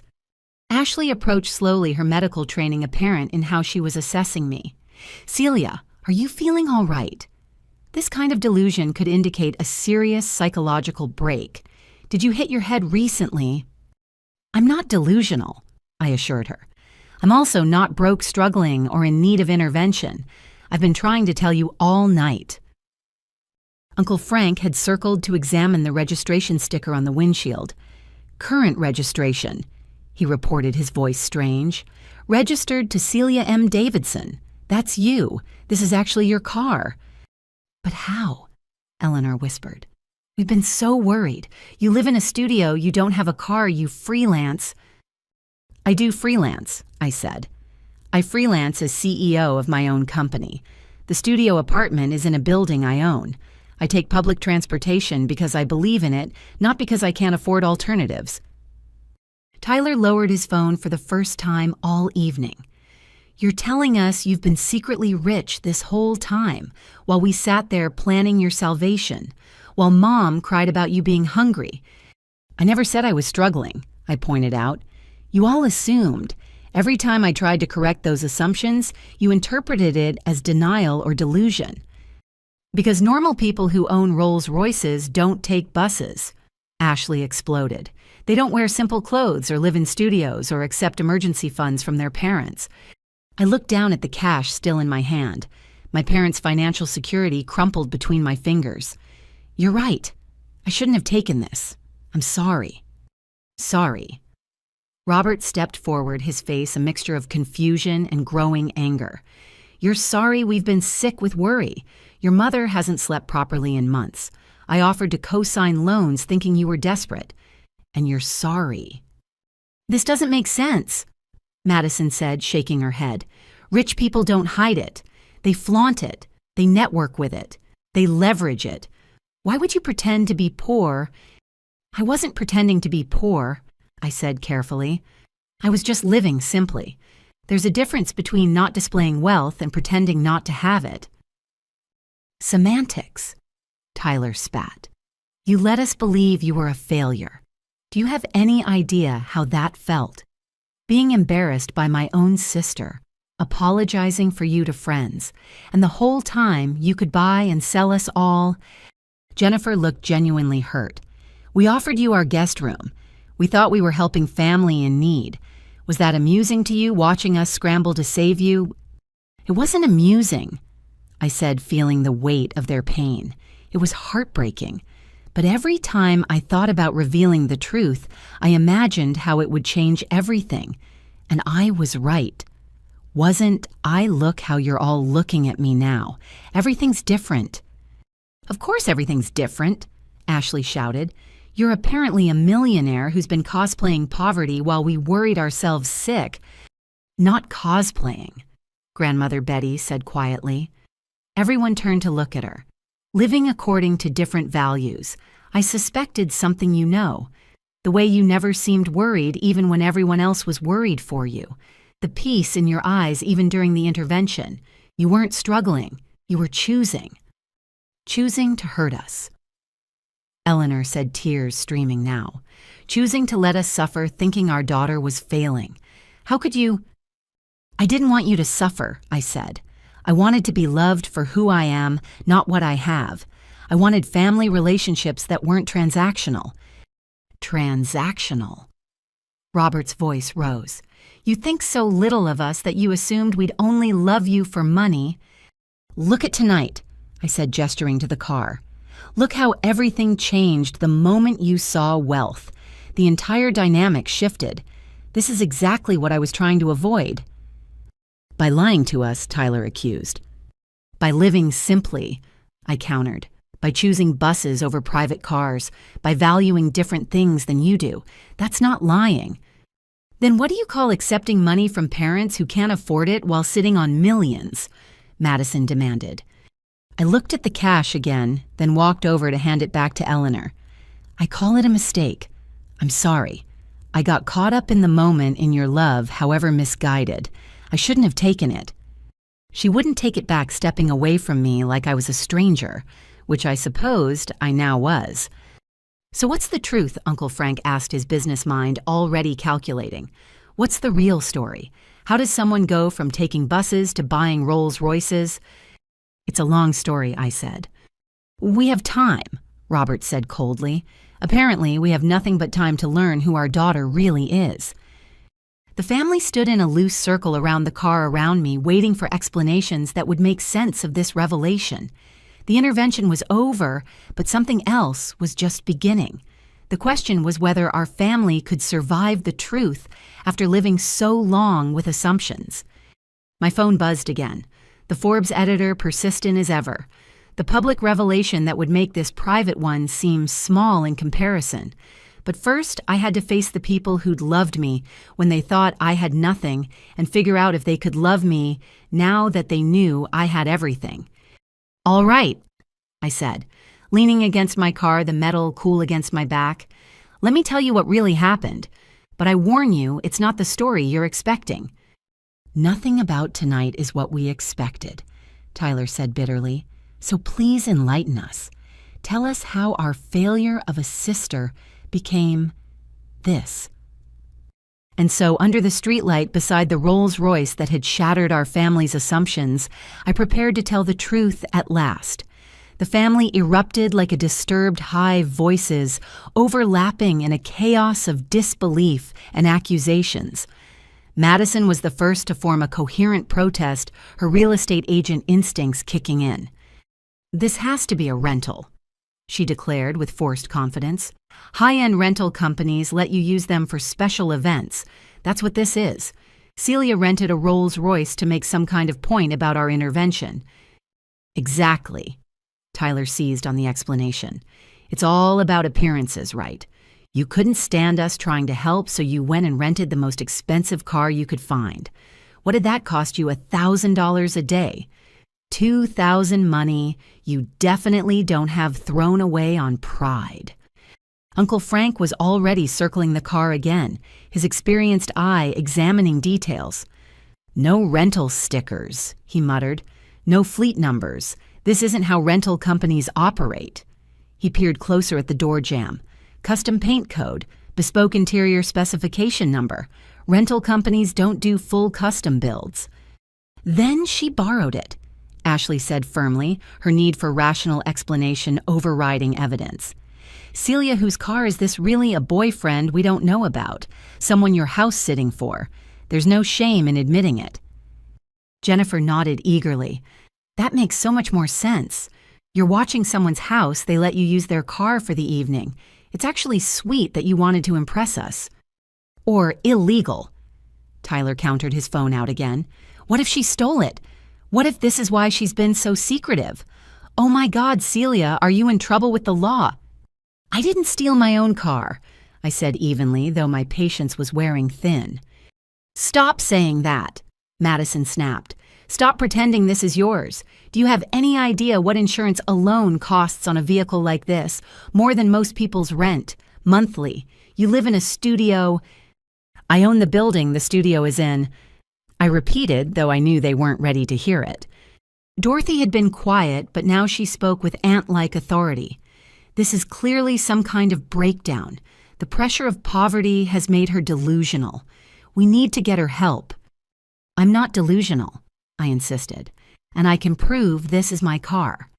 Then prove it, Tyler challenged. Show us the registration, insurance. Something real, not just clicking a key fob anyone could have copied. I opened the driver's door wider and reached into the glove compartment. The family pressed closer, eager to expose what they were certain was my elaborate deception. I pulled out the leather folder containing the documents custom embossed with my initials. Registration, I said, handing it to Robert. Insurance, passing that to Ashley. And the original purchase agreement, giving that to Uncle Frank. The night seemed to hold its breath as they read. I watched their faces change denial, giving way to confusion to shock. Robert's hands trembled slightly as he read my name on the registration, the address listed as one they didn't recognize in the most exclusive part of the city. This says you paid. Uncle Frank's voice failed him. He cleared his throat and tried again. This says you paid in full, cash transaction, no financing. That's impossible, Madison whispered, but she was looking at the insurance documents Ashley held. The insurance policy address. That's the Meridian Tower. Those penthouses start at $10 million. $15 million for mine, I corrected, though that was before the renovation. Tyler snatched the registration from Robert, studying it like it might reveal forgery. This has to be fake. Has to be. Nobody buys a $500,000 car with cash while their family thinks they're taking the bus.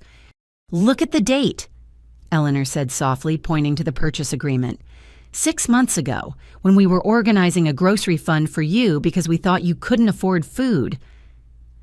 The executive parking permit caught Jennifer's eye. Tech Hub Plaza. That's where all the major startups are. Why do you have executive parking there? Because my company's headquarters are on the top 3 floors, I said. Your company? Ashley's voice was strangled. What company? You said you freelance? I do freelance, as CEO of my own company. We revolutionize digital publishing through AI integration. You might have heard of us.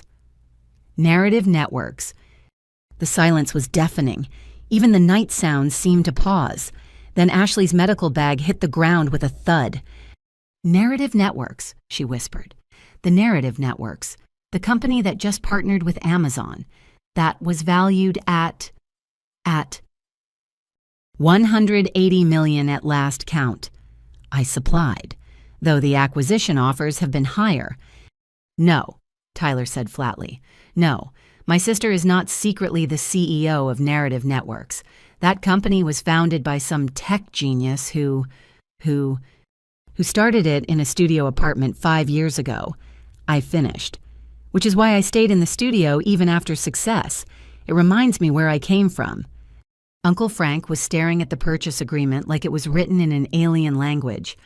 The payment authorization code, that's from a private wealth management account, the kind that requires minimum deposits of $10 million. Madison finished her real estate knowledge of high net worth clients, filling in the blanks.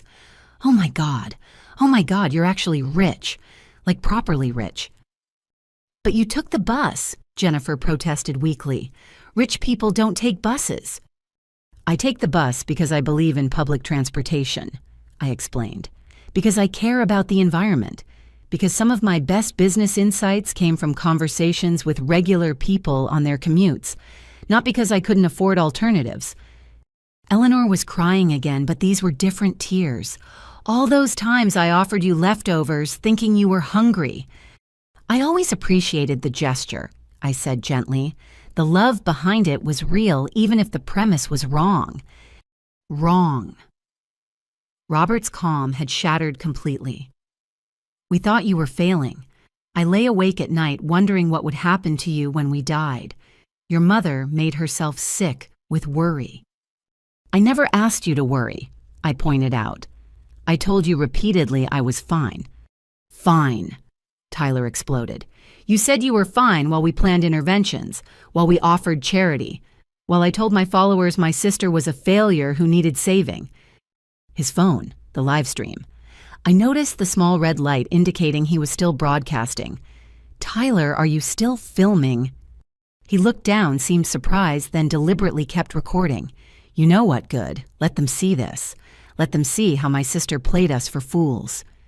I didn't play anyone, I said.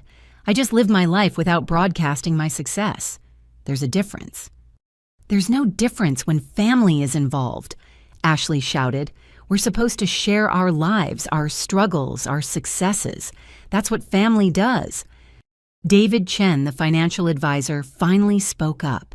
He'd been silent through the entire revelation, but now he cleared his throat. I knew. Everyone turned to stare at him. You knew, Robert demanded.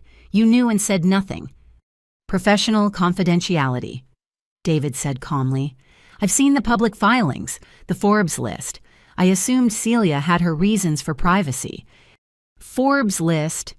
Madison grabbed her phone, typing frantically.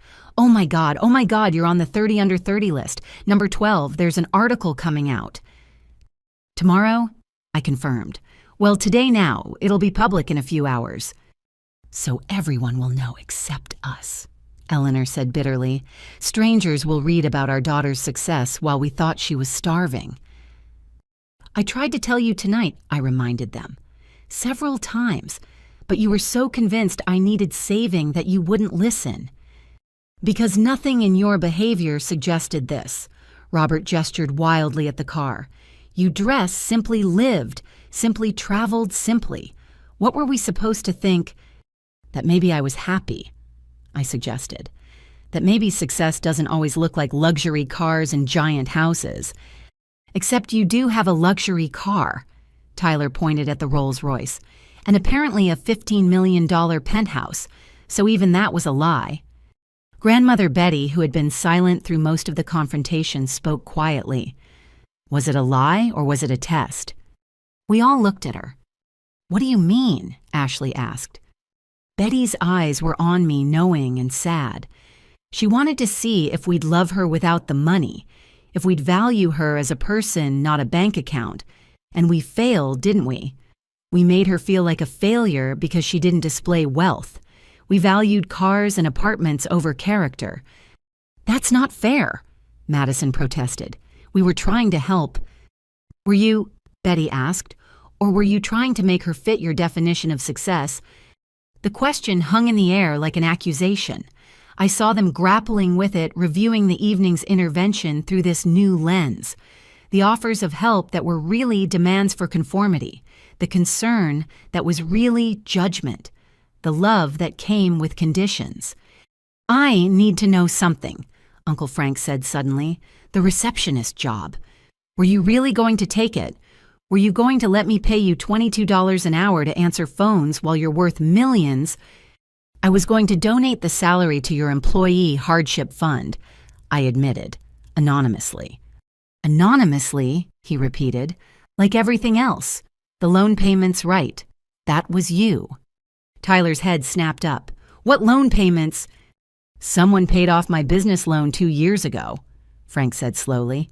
Anonymous cashier's check. Saved my dealership. That was you. I nodded. And my student loans. Tyler said the pieces falling into place.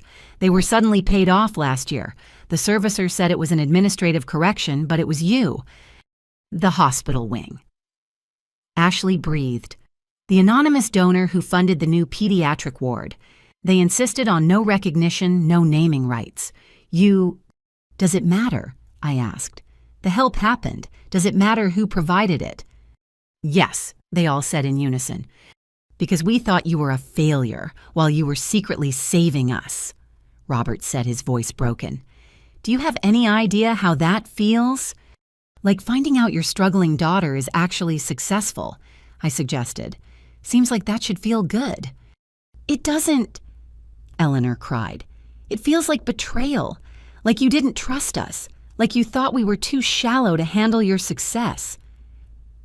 Look at tonight, I said quietly. Look at how you're all reacting. Can you honestly say my concerns were unfounded? That silenced them, but only momentarily. The questions came in waves. How long had I been successful? Why hide it? What else were they wrong about? The Rolls-Royce sat between us like a silver barrier, proof of the chasm between who they thought I was and who I really was. So what now? Tyler asked finally, his camera still recording. What happens to our family now that we know our biggest failure is actually our biggest success? It was the question I dreaded since the moment I decided to keep my success private. The question that had no easy answer, because money changes everything, especially families. And there was no going back to before. Now, I said slowly, we figure out if we can be a family that exists beyond bank accounts and status symbols. If you can love me for who I am, not what I have. If I can trust you with my success, the way I couldn't trust you with my perceived failure. Trust, Madison laughed bitterly. You want to talk about trust after this? Yes, I said firmly, because trust goes both ways, and tonight showed me exactly why I was right to be cautious. The family stood divided, some still staring at the car, others at me, all grappling with a reality that had shifted too fast to process. The intervention had become a revelation, and none of us were prepared for what came next. In my pocket, my phone buzzed again. The world was waiting to celebrate my success, but first I had to find out if my family could survive it. The questions came rapidly now, my family forming a semicircle around me as I leaned against the Rolls-Royce. Their faces showed a mixture of shock, betrayal, and desperate curiosity. The careful fiction I'd maintained for years was unraveling, and with it, everything they thought they knew about me. Start from the beginning. Robert demanded, his CEO of the family voice strained. How does someone go from college graduate to this without their family knowing? I took a breath, organizing thoughts I'd never planned to share. Remember my senior year of college, when I was always working on that little blog project you all made fun of?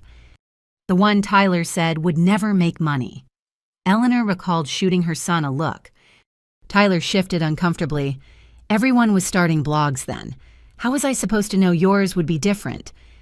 It was different because I wasn't just blogging, I explained. I was building a content algorithm that could predict viral patterns before they happened. What started as a thesis project became a prototype, then a platform, then a company. Ashley pulled out her phone, rapidly searching. Narrative Networks, founded 5 years ago, pioneered predictive content technology. Clients include, her voice faded as she scrolled, Fortune 500 companies, major publishers, tech giants. Celia, this is huge. When did it become real money? Madison asked, her real estate brain calculating. When did you go from struggling startup to buying Rolls-Royces? I was never really struggling, I admitted. The first investor check came 6 months after graduation, $250,000 for 10% equity. I kept living in the studio because I was working 20-hour days. Moving seemed pointless. $250,000, Uncle Frank whistled. And you didn't tell anyone. What would I have said? Hey, everyone, someone gave me money for an idea. You all would have had opinions, advice, concerns. I needed to focus on building, not explaining. Jennifer looked hurt. We would have been supportive. Would you? I challenged gently. Tonight you all assumed I was delusional when I said I was successful. Why would it have been different then? Because we would have seen the proof, Tyler argued, though he looked uncertain. You saw proof tonight and called it a rental, a delusion theft, I pointed out. Success that doesn't match your expectations becomes impossible to believe. David Chen spoke up again.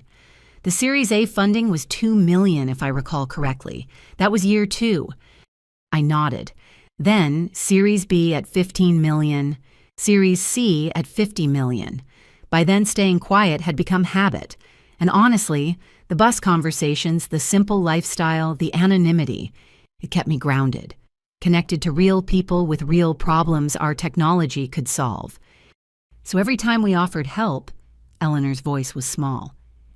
You were showing love the only way you knew how. I finished. I understood that. It's why I never corrected you harshly. Your intentions were good, even if your assumptions were wrong. But the worry, Robert said, rubbing his face. Do you know what it's like to think your child is failing, the sleepless nights, the stress on our marriage as we debated how much help to offer without enabling? I'm sorry, I said, meaning it. I never wanted you to suffer. I just wanted to exist in this family as Celia, not as a bank account or a success story. Well, mission accomplished, Tyler said bitterly. We all thought you were Celia the failure. Hope you're happy.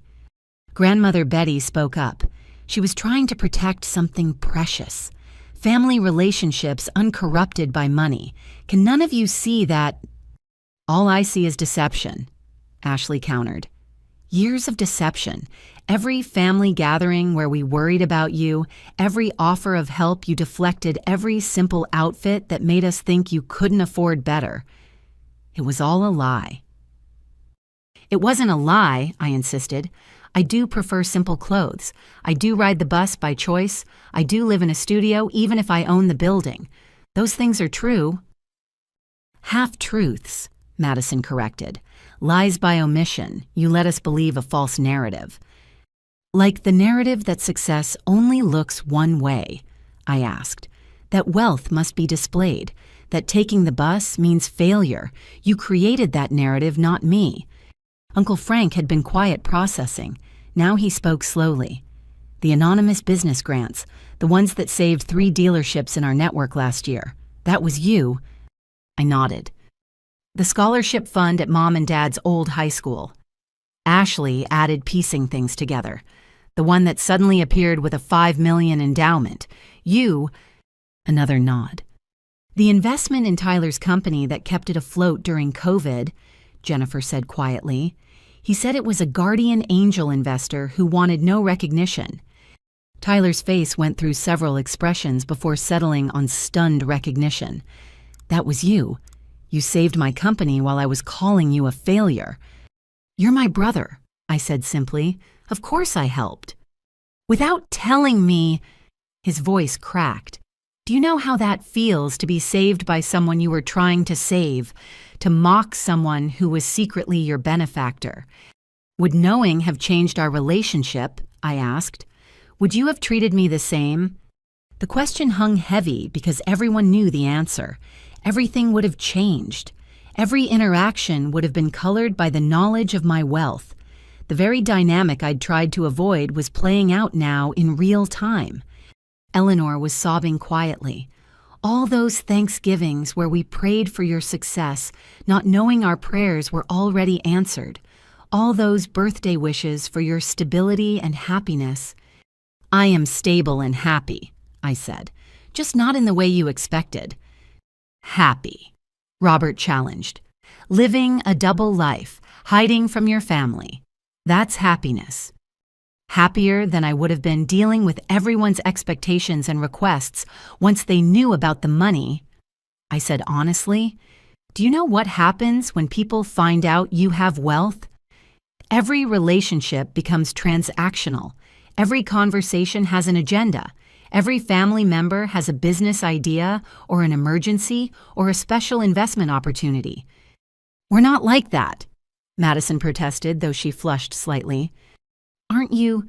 I asked gently. Madison, you've pitched me 3 business ideas tonight alone thinking I was broke. What would you have pitched if you'd known I had millions? She fell silent, unable to deny it. And Ashley, you were so ready with investment advice and financial planning. How much more intense would that have been if you'd known I actually had money to invest? That's not fair, Ashley said weakly. Tyler's already filmed our entire interaction for content.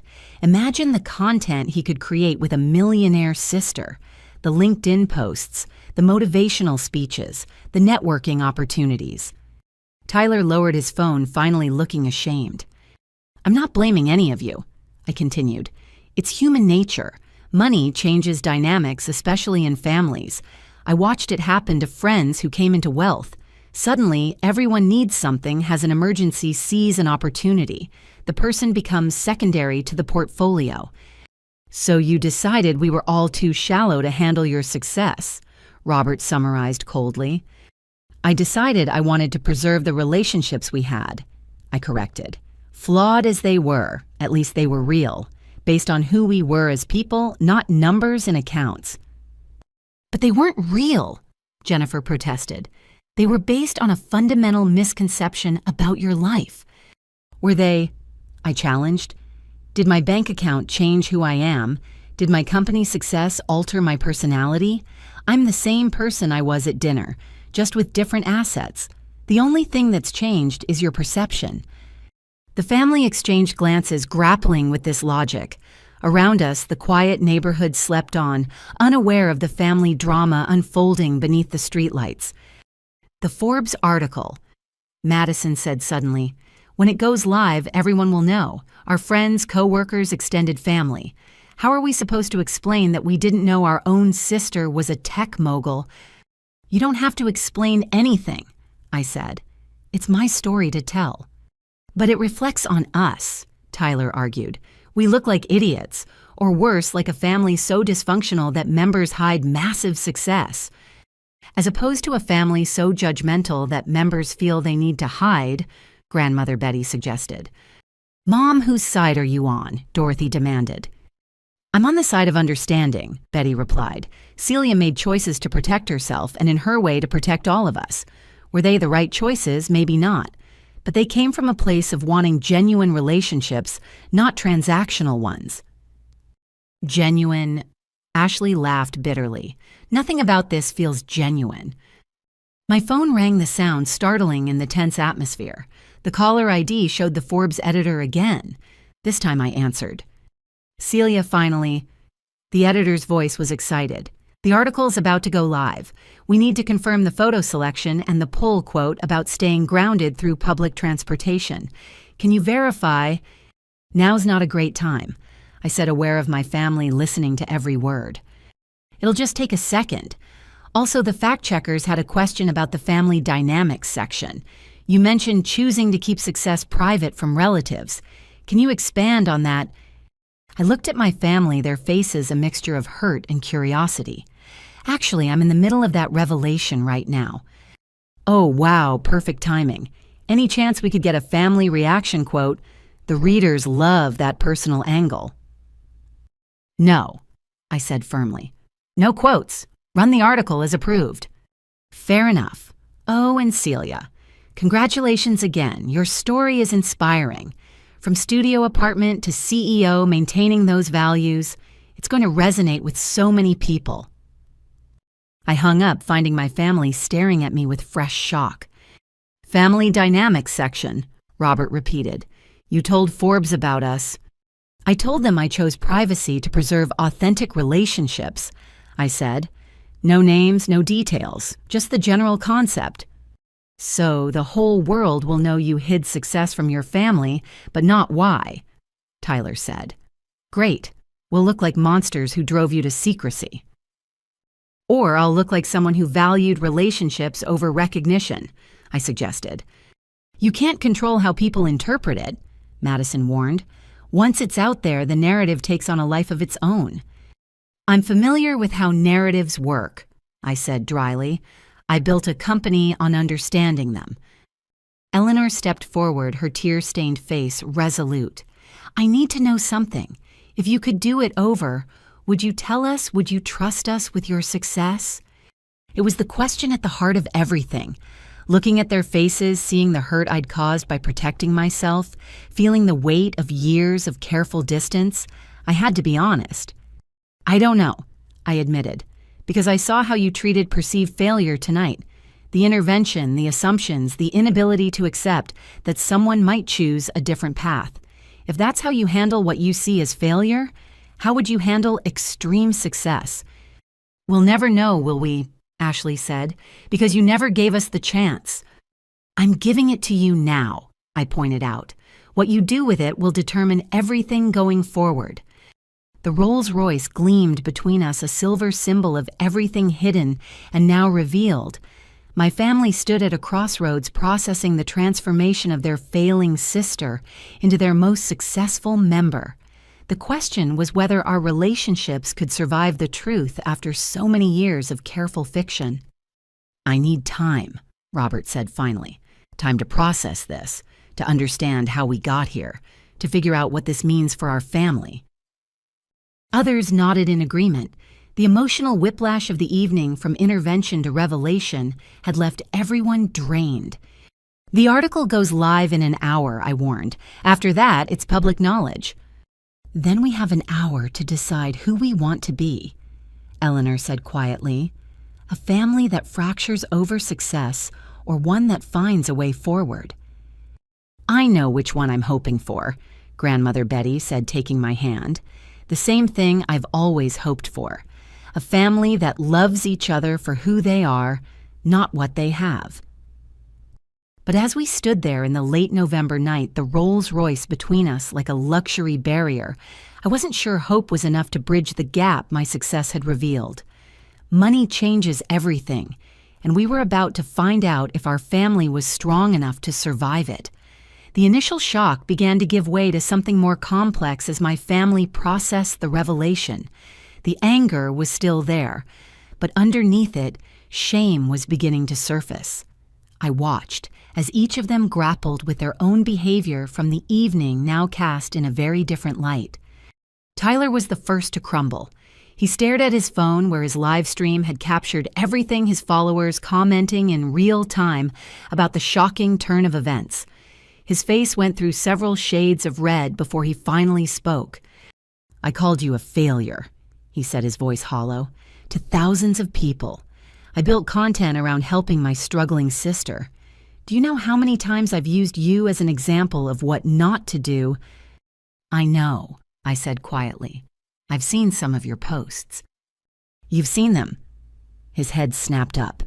You watched me mock you online and said nothing. What could I have said, actually I'm secretly rich? Would that have made things better? Jennifer reached for Tyler's arm, but he pulled away. No, don't. I need to own this. I made my sister a punchline for LinkedIn clout while she was paying off my company's debts. How does someone even process that level of irony? Ashley had sunk onto the curb, her head in her hands. The life coach, she muttered. I was so condescending about the life coach, like you needed someone to teach you basic success principles. You could probably buy the entire life coaching industry. I'm not interested in buying industries, I said. Just building things that matter. While we thought you couldn't even build a proper life, Madison added bitterly. She looked at her phone where she'd pulled up more information about my company.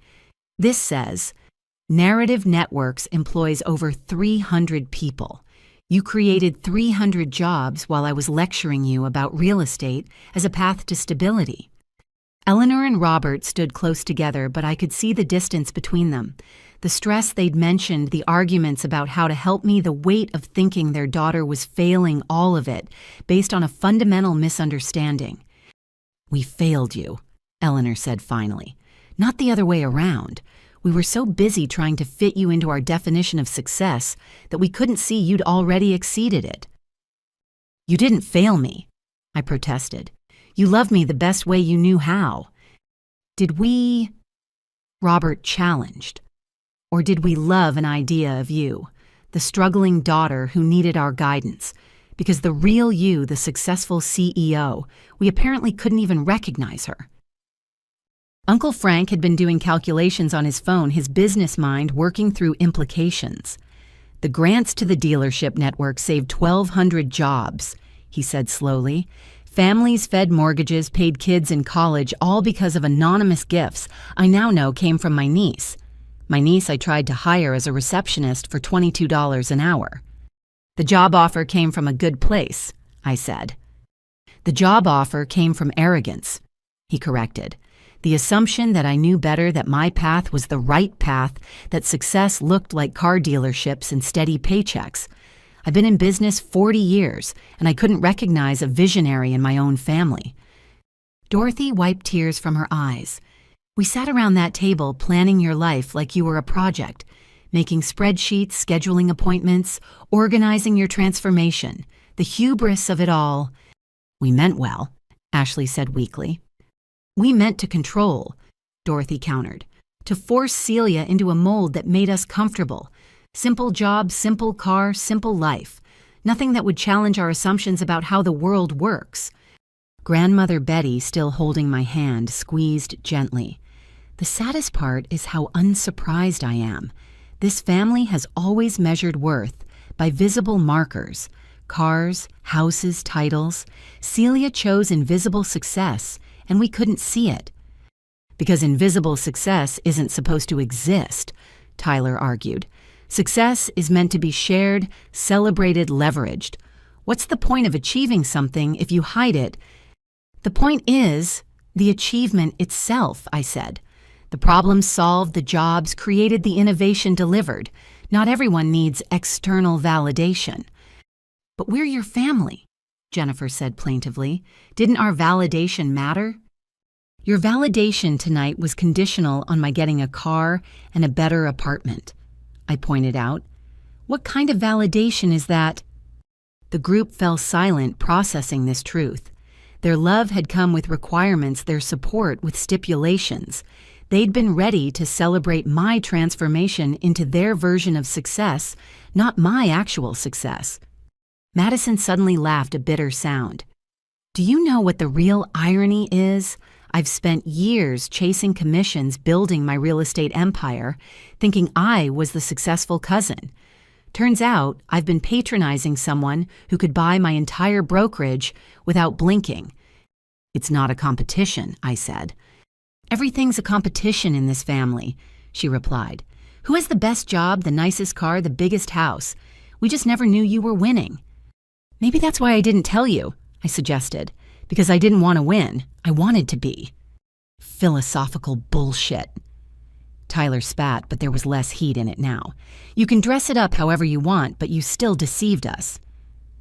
I lived authentically according to my values, I corrected. You made assumptions based on yours. Eleanor moved closer, studying my face as if seeing me for the first time.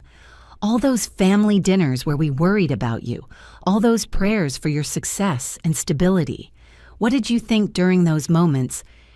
I thought about how love can become burden, I admitted, how concern can become control, how families can suffocate with kindness what they can't understand. So you suffocated us with lies instead, Robert said. I gave us space, I corrected. Space to be family without the weight of money. Space for you to love me or judge me based on who I am, not what I have. And we judged you, Ashley said quietly. God did we judge you, found you lacking, insufficient, embarrassing even. Tyler flinched.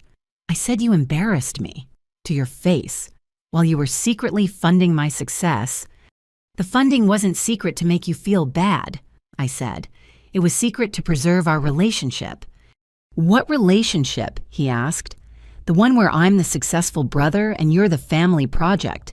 That relationship was a fiction. All relationships are partially fiction, I said. We show each other what we think the other can handle. You showed me your success because you thought I needed inspiration. I showed you simplicity because I thought you needed authenticity.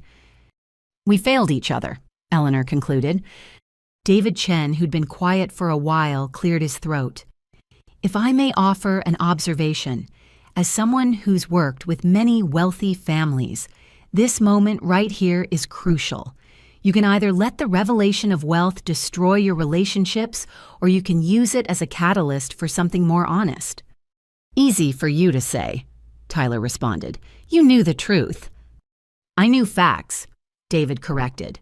Net worth company valuations, investment portfolios. I didn't know the family dynamics, the hurt, the misunderstandings. Those are worth more than any financial statement. Uncle Frank stood up pacing with nervous energy. So what happens now? When that article goes live, everyone will know. Our friends, our colleagues, our extended family. How do we handle that? With truth, I suggested. Tell them you didn't know because I chose privacy. Tell them we're working through it as a family. Tell them success comes in many forms, and we're learning to recognize them all. You make it sound simple, Madison said. It is simple, I replied. It's just not easy. Ashley pulled up the Forbes website on her phone. 15 minutes until the article goes live. 15 minutes until our sister becomes publicly recognized as one of the most successful entrepreneurs of our generation. While we become the family too blind to see it, Tyler added. Or the family learning to see beyond surface markers, Grandmother Betty suggested. Your choice. Eleanor stepped forward, taking my father's hand. I need to say something. Celia, we failed you. Not because we didn't recognize your success, but because we made you feel like you had to hide it. What kind of family makes a member feel safer in secret than in truth? A normal one, I said sadly. This is how most families handle money. Why do you think so many lottery winners end up estranged from their relatives? We're not most families, Robert said firmly. At least I don't want us to be. Yes, we made mistakes. Yes, we judged wrongly, but we can do better. Can we? Tyler asked. Because I look at that car and all I can think about is how much it cost, how that money could have been used, how different our lives could have been if we'd known. And that's exactly why I didn't tell you, I said, because the car would become more important than the person driving it. That's not, he started, then stopped. Okay, maybe that's fair. Jennifer had been quiet, but now she spoke. I keep thinking about the guest room offer. How patronizing we must have sounded offering charity to someone who could buy our whole house. You offered family to someone who needed family, I corrected. The gesture was real, even if the premise was flawed. Stop being so understanding, Ashley exploded. Be angry we judged you dismissed. You tried to force you into our small definition of success. Fight back. Why? I asked. So you can feel better about your anger so we can have a mutual explosion and call it even. That's not how healing works. Then how does it work? Madison demanded. I looked around at my family, these people I'd loved enough to hide from, protect from the truth of my success. They were all waiting for an answer, a roadmap to restoration. It works by choosing, I said finally, every day choosing to see each other as people first, bank account second, choosing curiosity over judgment, choosing love over leverage. It's not a one-time decision, it's a practice. Pretty words, Tyler said, but his tone had softened. But what does it mean practically? It means when you see my car, you ask about my day, not my portfolio. It means when I offer help, you consider whether you need it, not whether you deserve it. It means we stop measuring each other by what we have and start valuing who we are. After tonight, Robert asked, after everything we said and did, especially after tonight, I said, because now we know the worst of each other. You know I'm capable of grand deception. I know you're capable of cruel judgment. We've seen the shadows. Now we can choose the light. Eleanor stepped forward and wrapped her arms around me. For a moment I stood stiff, then melted into the embrace. My successful, secretive, complicated daughter, she murmured. I don't understand you, but I love you. That's enough, I whispered back. That's everything. One by one, the others approached. Some hugged, some stood awkwardly, all processing this new reality. The Rolls-Royce continued to gleam in the streetlight, but it had become background to something more important. 5 minutes, Ashley announced, checking her phone. 5 minutes until the world knows what we're just learning. Then we'd better figure out who we want to be when it does, Tyler said. He looked at his phone where his live stream was still running, then deliberately ended it, starting with stopping the performance and focusing on the reality. As we stood there in the November night of family reshaping itself around new understanding, I felt something I hadn't expected: hope. Not for perfection, but for progress. Not for easy answers, but for honest questions. The reckoning had begun, and we were all still standing, bruised, confused, but standing, together. As the Forbes article countdown ticked towards 0, I found myself surrounded by family members who were seeing me clearly for the first time. The initial shock and anger had given way to something more complex, a mixture of hurt curiosity and tentative understanding.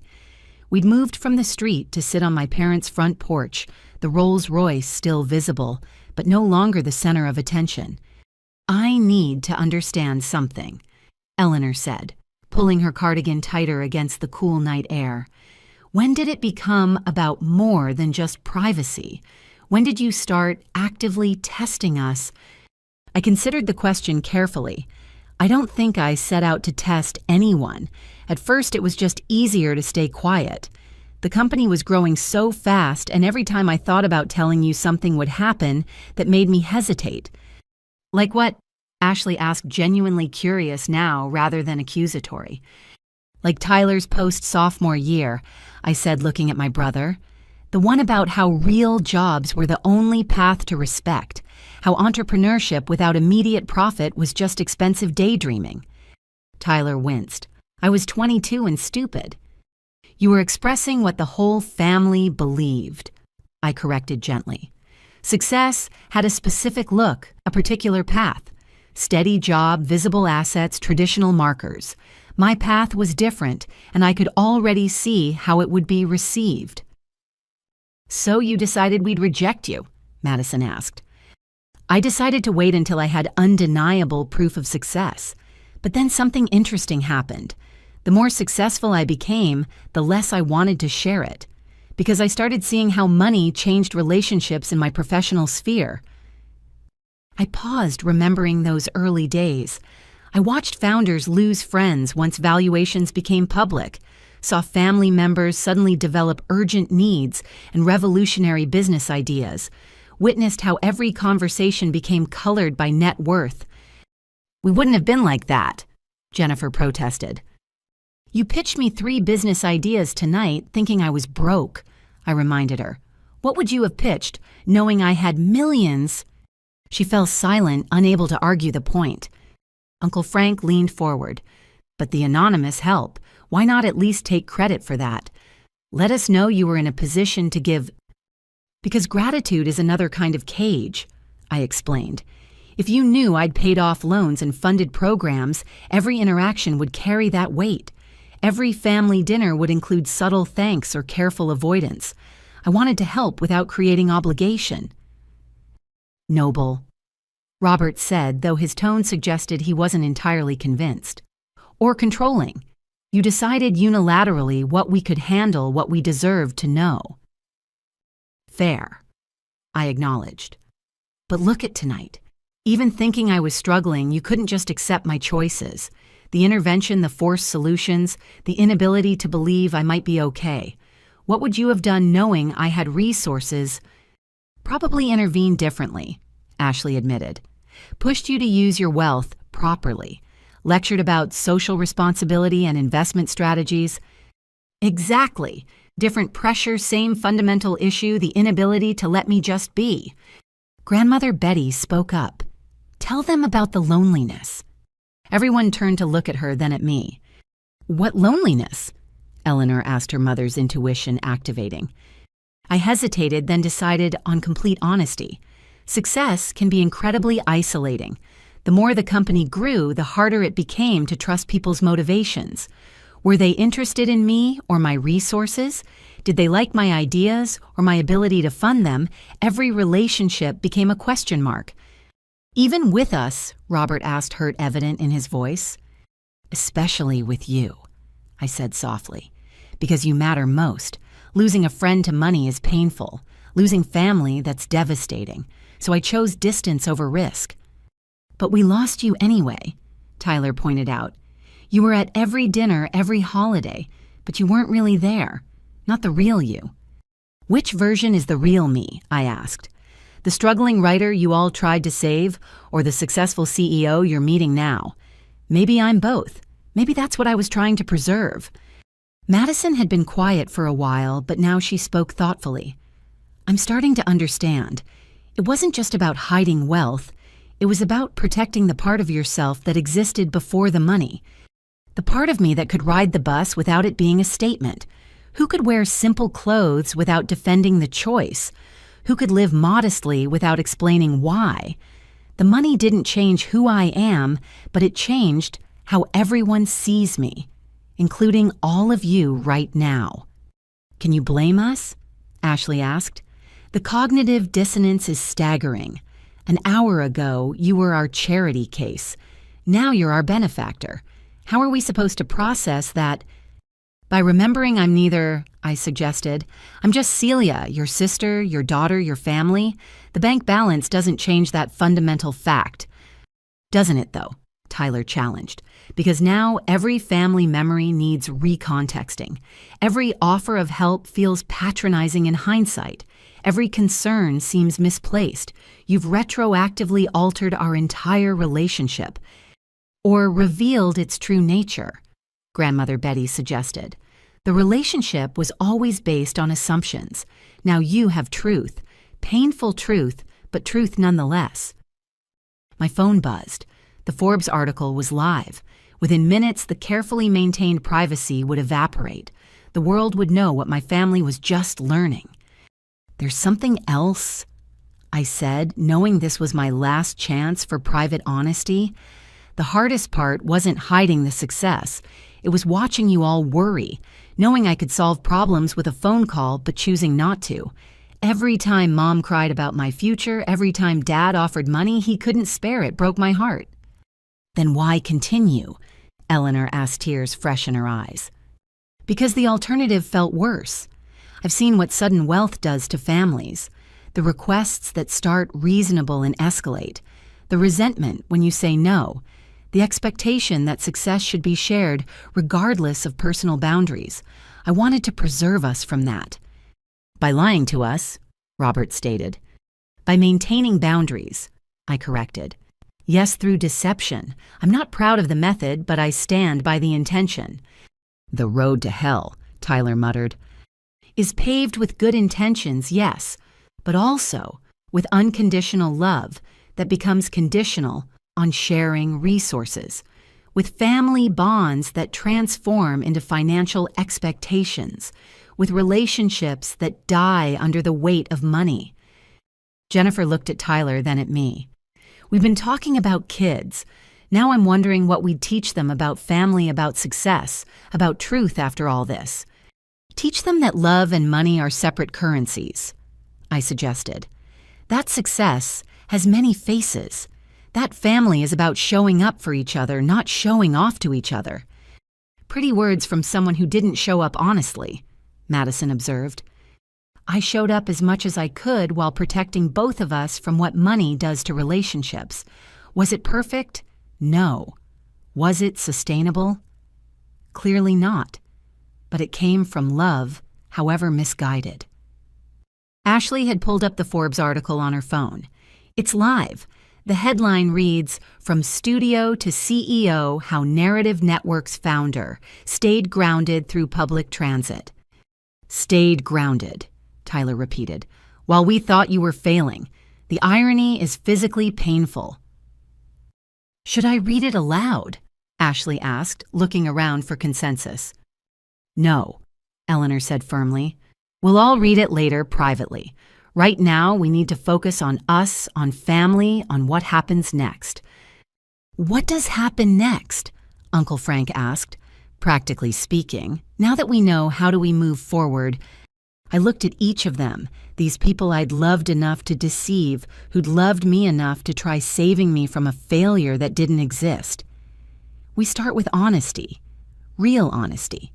Not just about money, but about expectations, fears, hopes. We talk about what family means when the playing field isn't level. The playing field was never level, Ashley pointed out. "We just thought it tilted the other way." Then we acknowledge that. We acknowledge the hurt, the misunderstandings, the assumptions on all sides, and we decide whether we want a family built on authentic connection or performed success. "What does that look like practically?" Madison pressed. "Do we pretend we don't know you're wealthy? Do we walk on eggshells around money topics? What are the rules?" "There are no rules," I said. "That's the point. We make it up as we go with grace for mistakes and commitment to growth. We choose family over finance relationships, over resources every single time." "Even when it's hard?" Robert asked. "Especially when it's hard, because the easy path is letting money define us. The hard path is defining ourselves beyond it." Grandmother Betty stood slowly, her age showing in the careful movement. "I've lived long enough to see money destroy more families than poverty ever did. But I've also seen families choose each other over everything else. Which one do we want to be?" One by one, my family members answered, not with words, but with presence, with the choice to stay on that porch, processing together, rather than retreating to private judgment, with questions aimed at understanding rather than accusation, with the messy, imperfect work of rebuilding trust after deception. "I'm scared," Eleanor admitted suddenly, "scared that knowing about your money will change how I see you, how I interact with you, scared of becoming the kind of mother who expects things from her successful child." "I'm scared too," I admitted.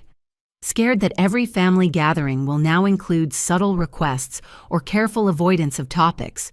Scared that the easy relationship we had, flawed as it was, is gone forever. "Good," Tyler said unexpectedly. When we all looked at him, he continued, "Fear means we're aware of the dangers, aware we could fall into patterns that destroy families. That awareness might save us." Ashley's phone buzzed with notifications. "The article is spreading. Shares, comments, people tagging me, asking if this is really my sister. Our private family drama is about to become very public. Then we'd better figure out who we are before everyone else decides for us," Madison said. As we sat there in the darkness porch, light creating a small circle of illumination, I felt the weight of years lifting. The secret was out, the consequences unfolding. But we were here together, choosing the hard work of honest relationship over the easy path of dissolution. It wasn't the intervention they'd planned or the revelation I'd hoped for. It was messier, more painful, more real than either. But maybe that's what family really is, not the perfect story we tell ourselves, but the imperfect truth we choose to face together. "So," Tyler said finally, a ghost of humor returning to his voice, "do you actually take the bus by choice, or was that part of the cover story?" "I genuinely love public transportation," I confirmed. "The conversations, the community, the environmental impact. That was never a lie." "The one truth in an ocean of deception," he said, but he was almost smiling.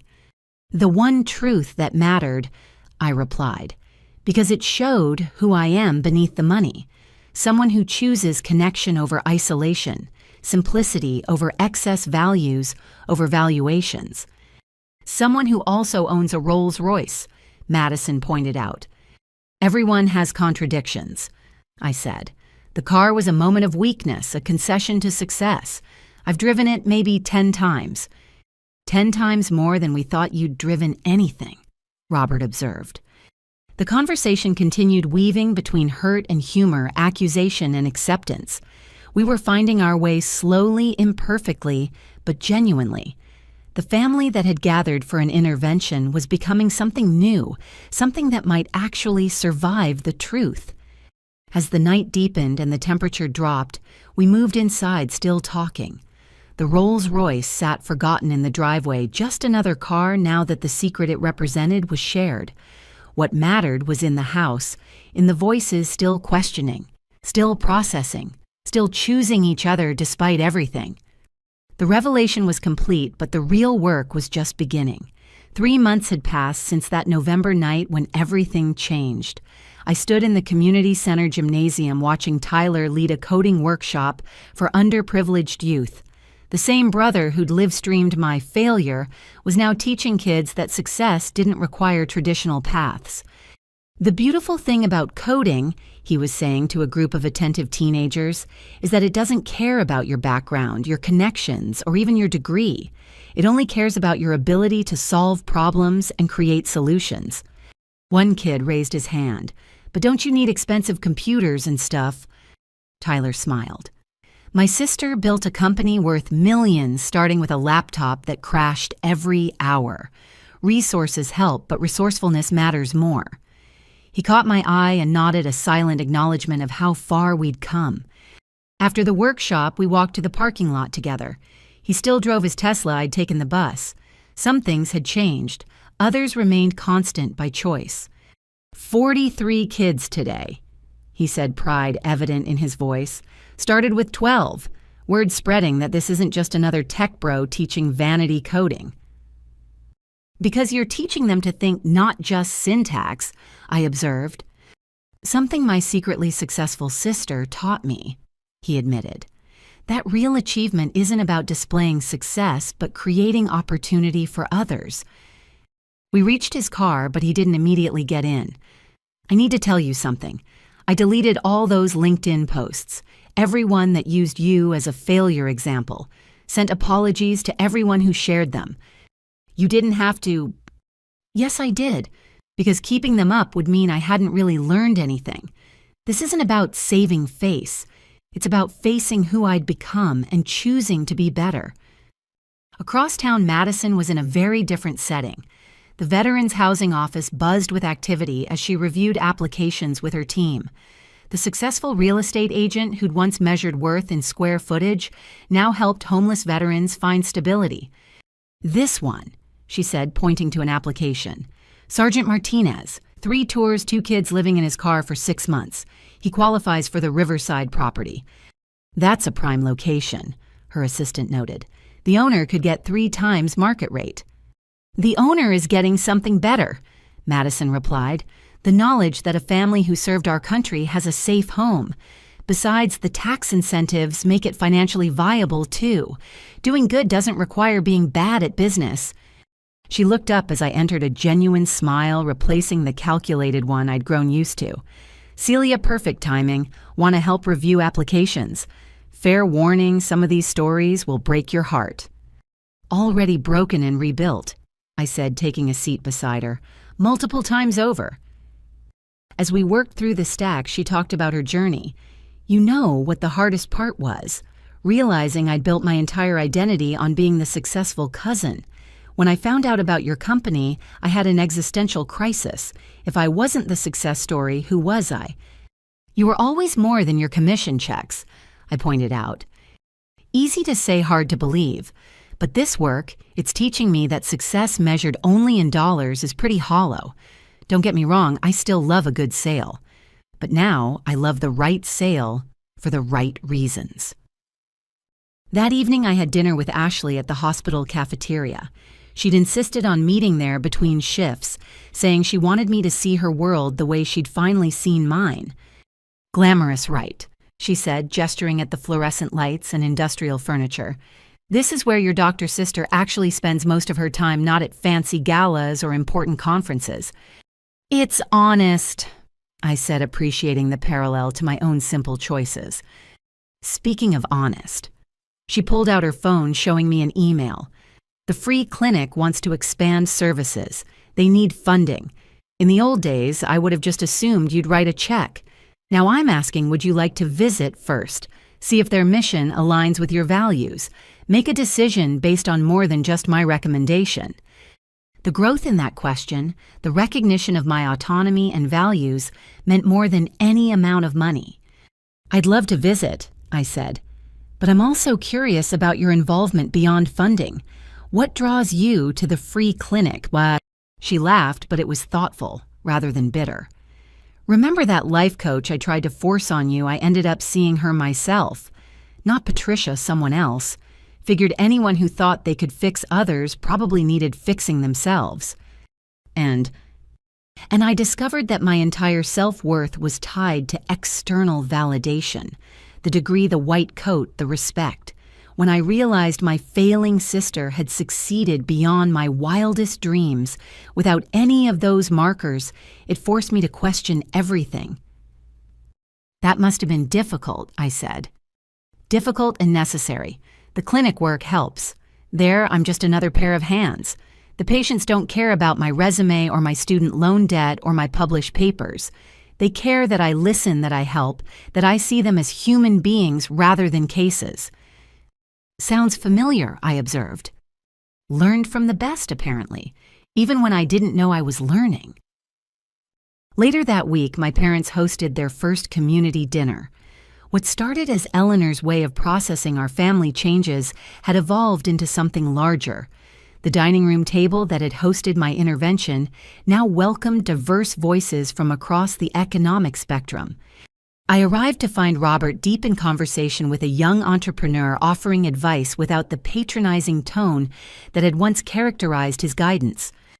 The key, he was saying, is remembering that traditional metrics aren't the only measures of success. My daughter taught me that. Built an empire while we thought she was struggling, all because we couldn't see past our own definitions. Eleanor emerged from the kitchen carrying a casserole that could have graced any family dinner. Celia, grab the salad, would you? Mrs. Chen brought her famous dumplings, and we need to make room. The ease of the request, the assumption that I'd help rather than write a check, showed how far we'd come. I was family first, resources second. Uncle Frank arrived with two of his mechanics' young men he was mentoring in business ownership. These guys think they need fancy degrees to run their own shops, he announced.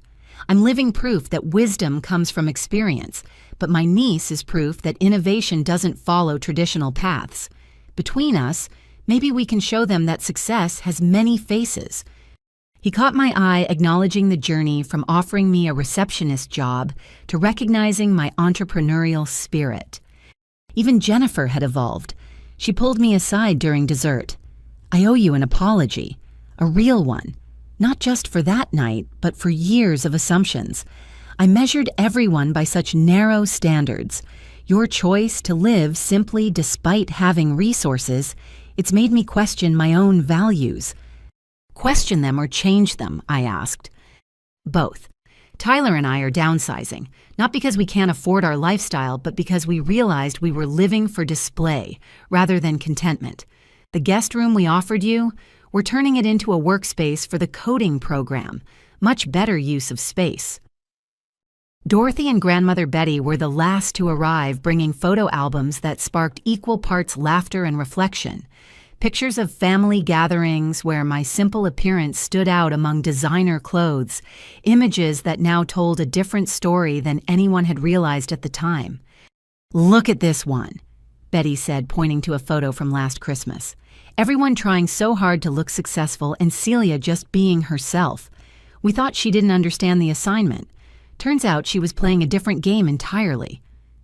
A game where the score was kept in impact rather than income, Dorothy added, though apparently she won at both. The dinner progressed with the kind of easy flow that only comes from released pressure. No one performed success or worried about appearances. Stories were shared about failures and recoveries, about assumptions challenged and perspectives shifted. You know what I've learned? Tyler said during a lull in conversation, that my sister's greatest success wasn't building a multi-million-dollar company. It was maintaining her values while doing it. I mocked her for taking the bus while secretly envying the freedom it represented. Freedom from what? One of the young entrepreneurs asked. From the prison of other people's expectations, Tyler replied. I built my whole identity on meeting those expectations. She built hers on authentic values. Guess which one survived contact with reality? The conversation turned to the foundation I'd announced. Each family member had proposed community projects they would personally lead rather than just fund. The requirement for hands-on involvement had transformed charity into connection. The coding program is just the start, Tyler explained. We're creating pathways, not just teaching skills. Partner with Madison's housing project to ensure students have stable homes. Connect with Ashley's clinic for healthcare. Build an ecosystem of support. Systemic change rather than Band-Aids, Ashley added. Another lesson from our secretly strategic sister. As the evening wound down, people lingered, reluctant to end the genuine connection. The family that had once bonded over judging my failures now united in something more substantial. Eleanor stood to speak, tapping her glass gently. 3 months ago, we held an intervention in this room. We thought we were saving Celia from failure. Instead, she saved us from something worse, the poverty of narrow thinking. We've all been transformed by truth, difficult as it was. To transformation. Robert raised his glass. And to the daughter who loved us enough to risk our rejection for the chance at something real. To the bus rides that kept her grounded, Tyler added. To the simple clothes that reminded us fashion isn't character, Madison continued. To the studio apartment that proved homes are built on more than square footage, Ashley chimed in. To the hidden success that forced us to find our own, Uncle Frank concluded. As glasses clinked and conversation resumed, I felt the shift complete. We weren't the family we'd been the one built on assumptions and performance. We were something new, something tested by truth and choosing connection anyway. The Rolls-Royce I donated to charity the week before. The auction proceeds would fund transportation for elderly residents who couldn't drive. Tyler had filmed the donation not for LinkedIn clout, but to document a moment of choosing purpose over possession. You know what the best part is, he'd said as the car was loaded onto the transport. You're exactly the same person you were when we thought you were failing. The money didn't make you better. It just made us see you clearer. Or see ourselves clearer, I'd suggested. That too, especially that. Now surrounded by family who'd transformed their understanding of success, I felt the peace that comes from authentic connection. The intervention had worked, just not in the way anyone expected. Instead of saving me from failure, it had saved all of us from the success that separates rather than connects. Next month's dinner theme, Eleanor announced, is about failure. Everyone brings a story of falling short and what it taught them. No success stories allowed. I love it, I said, meaning it completely. Of course you do. Tyler laughed. You've been teaching us that failure and success are just different chapters of the same story. Your story, Ashley corrected, which turned out to be our story too. As people began to leave carrying leftovers and promises to return, I helped my parents clean up. The routine of washing dishes and wiping counters felt like meditation grounding in its simplicity. We good? Robert asked quietly, drying a plate with careful attention. We're better than good, I replied. We're real. Real is harder, Eleanor observed. Real is worth it, I countered. They exchanged a look, years of marriage allowing silent communication. Then Eleanor smiled. Our secretly successful daughter. Who knew that was the best kind to have? You did, I said. You just needed time to remember it. As I left that night, taking the bus home to my studio apartment in the building I owned, I reflected on the journey. The family that had tried to intervention me into their version of success had instead discovered their own. The truth that threatened to divide us had ultimately united us in something stronger than shared assumptions. The transformation wasn't complete, might never be complete, but it was ongoing each day, bringing new opportunities to choose connection over competition, authenticity over appearance, love over leverage. And that more than any company valuation or Forbes ranking felt like true success. Another 3 months had passed, bringing us to a warm May afternoon. The transformation that began with crisis had settled into something sustainable, though no less remarkable. I stood in the community garden that had sprouted from one of our foundation initiatives, watching my family work alongside neighbors they never would have met in their previous lives. Tyler was teaching a group of kids how to code irrigation sensors, turning gardening into a tech lesson. His transformation from LinkedIn influencer to genuine mentor had been complete. The man who once measured success in followers now measured it in the spark of understanding in a student's eyes. See, the moisture sensor tells the Raspberry Pi when the soil is dry. He explained, his patience evident. Then the Pi activates the water pump. We're not just growing vegetables, we're growing problem solvers. One of his students, Maria, looked up with bright eyes. "Mr. Tyler, could we make an app so people can check their plots from home?" "That's brilliant," Tyler exclaimed. "Want to lead that project?" The girl beamed, and I saw my brother's genuine joy at her enthusiasm. No camera recording, no performance, just authentic connection.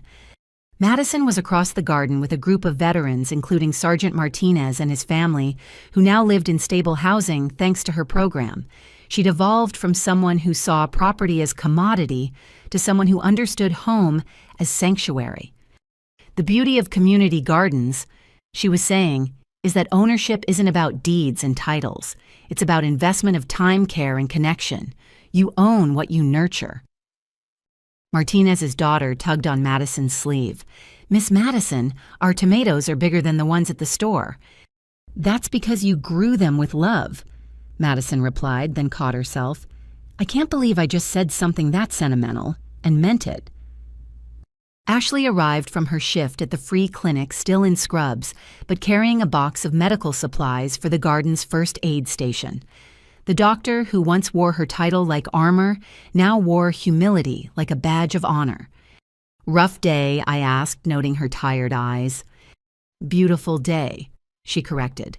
"Delivered a baby for a teenage mom. Held her hand while she cried about not being ready. Reminded me that success sometimes looks like showing up scared and doing it anyway." "Sounds like someone I know," I said, thinking of her journey from judgment to compassion. "Learned from the best," she winked, "even when I didn't know I was learning." Our parents had claimed a corner plot where Eleanor was teaching a group of elderly residents about companion planting, a skill she'd learned from grandmother Betty decades ago and only recently rediscovered. "The marigolds protect the tomatoes from pests," she explained. "Just like family should protect each other from toxic influences, sometimes protection looks like boundaries, not walls." Robert was building raised beds with Uncle Frank and his mentees, their conversation a mix of construction tips and life philosophy. "Measure twice cut once applies to more than wood," Robert was saying. "I spent years measuring my daughter's worth wrong, nearly cut her out of our lives with my assumptions." "But you didn't," one young man observed. "That's what matters." "Only because she was patient with our ignorance," Robert replied. "Success includes grace for others' growth." The Foundation's community dinner that evening was held in the garden itself, long tables set among the growing plants. What had started in my parents' dining room had expanded into something that belonged to the whole neighborhood. I helped set up, enjoying the physical work after a morning of strategic meetings. Jennifer found me arranging chairs, her own transformation evident in her soil-stained jeans and the absence of her usual designer accessories. "Need help?" she asked, grabbing a stack of plates. "I can't believe this all started with us trying to save you from yourself." "You did save me," I said. "Just not how you expected. Your intervention forced me to choose between comfortable lies and uncomfortable truths. The truth won." "Thank God," she laughed. "Our kids are going to grow up in a family that values authenticity over appearance. What a gift." As if summoned by the mention, Tyler appeared with news. "Speaking of kids, Jennifer's pregnant. We just found out yesterday." The celebration that followed was warm and genuine, free from the performance that once characterized family announcements. No one asked about nursery budgets or private school funds. Instead, they asked about hopes and dreams and what kind of world we were building for the next generation. As sunset approached the garden filled with the diverse community our family had learned to embrace, the entrepreneur Robert mentored sat next to the veteran Madison housed. The teenage coder Tyler taught chatted with the patient Ashley treated. Boundaries that once seemed fixed had dissolved into connection. Uncle Frank stood to speak, his voice carrying across the garden. 6 months ago, I thought success meant 7 dealerships and a retirement plan. Now I have 2 dealerships, 5 partners who started as mechanics, and a definition of wealth that includes watching young people build their dreams. To redefinition, someone called out, raising a glass of Eleanor's homemade lemonade. To redemption, another added. Dorothy had been documenting the journey in photographs, creating a visual history of transformation. She showed me her latest collection on her tablet. Images of Tyler teaching without performing, Madison advocating without calculating commission, Ashley healing without hierarchy. "This one's my favorite," she said, showing a candid shot of our whole family working together in the garden, dirty and laughing. "No one's dressed to impress. Everyone's just present." The anti-Instagram photo, I observed. "The most Instagram-worthy thing is not caring about Instagram," she replied. Another lesson from my niece, who had everything while appearing to have nothing. As darkness fell, solar lights installed by Tyler's coding students illuminated the garden. The conversation shifted to future plans, the Foundation's next initiatives, the expansion of programs that worked, and the reimagining of those that didn't. "We're considering a startup incubator," I mentioned, but not the usual model, one that values impact over exit, sustainability over scale. "With bus passes included," Tyler teased. "Public transportation is non-negotiable," I confirmed, smiling. "Some values don't change just because circumstances do." Grandmother Betty, who'd been quietly observing from her place of honor, finally spoke. "You know what this reminds me of? The community I grew up in, where success meant everyone eating, not just your own family getting fat. We lost that somewhere chasing individual achievement. But look, it's growing back." "Like the garden itself," Ashley mused. "From bare earth to abundance, just needing the right conditions and care." "And the courage to get dirty?" Madison added, showing her soil-caked nails with pride rather than embarrassment. The evening wound down naturally, people helping clean, without being asked, children running between the plants' connections, deepening with each shared task. The family that had once bonded over judging my perceived failure, now united in creating collective success. Tyler pulled me aside as things were wrapping up. "I need to tell you something. That live stream from the intervention, it's become my most requested content. Not the original, but my follow-up about how wrong I was, how narrow my definition of success had been. People are hungry for authentic transformation stories." "Are you going to build content around it?" I asked, curious about his direction. "No," he said firmly. "That part of my life is over, but I am writing about it. A book about redefining success, about the courage to admit you're wrong about family that survives truth. Would that be okay?" "As long as you include the parts where you were insufferable," I teased. "Especially those parts," he agreed. "They're the most instructive." As I prepared to leave Yes on the bus, my family gathered for our new tradition of gratitude circle. Each person shared one thing they were grateful for from their transformation journey. "I'm grateful for losing my identity as the successful cousin," Madison said. "It let me find my identity as a useful human." "I'm grateful for the humility that comes from discovering you don't know everything," Ashley added. "Medical school never taught me that." "I'm grateful for children who teach me while I'm teaching them," Tyler contributed. "Reverse mentoring is real." "I'm grateful for a family that chose growth over grievance," Eleanor said, tears glistening. "I'm grateful for the daughter who loved us enough to risk our rejection," Robert added, his voice thick with emotion. When the circle came to me, I looked at these people who'd traveled so far from that November night. I'm grateful for an intervention that actually worked, just not how anyone planned. You did save me from the isolation of secret success. You brought me back to family. Even if we had to learn what family really means first, Uncle Frank observed. Especially because of that, I corrected. Easy love is nice. Earned love is extraordinary. As I waited at the bus stop that night, I reflected on the journey. The Rolls-Royce was gone, donated to serve a better purpose. The penthouse still existed, but hosted foundation meetings more often than solitary evenings. The company continued to thrive, but success was measured in impact metrics alongside financial ones. Most importantly, the family that had tried to force me into their framework had instead expanded their own. We'd all been transformed by truth, difficult as it was to face and accept. The intervention meant to save me had saved us all from the poverty of narrow definitions and shallow connections. The bus arrived filled with the evening commute crowd. I found a seat next to an elderly woman who smiled at my dirt-stained clothes. "Community garden," she guessed. "Community everything," I replied. "The best kind of success." "Amen to that," she agreed. "Too many people think success means not needing anyone. Real success means being needed and knowing who to need."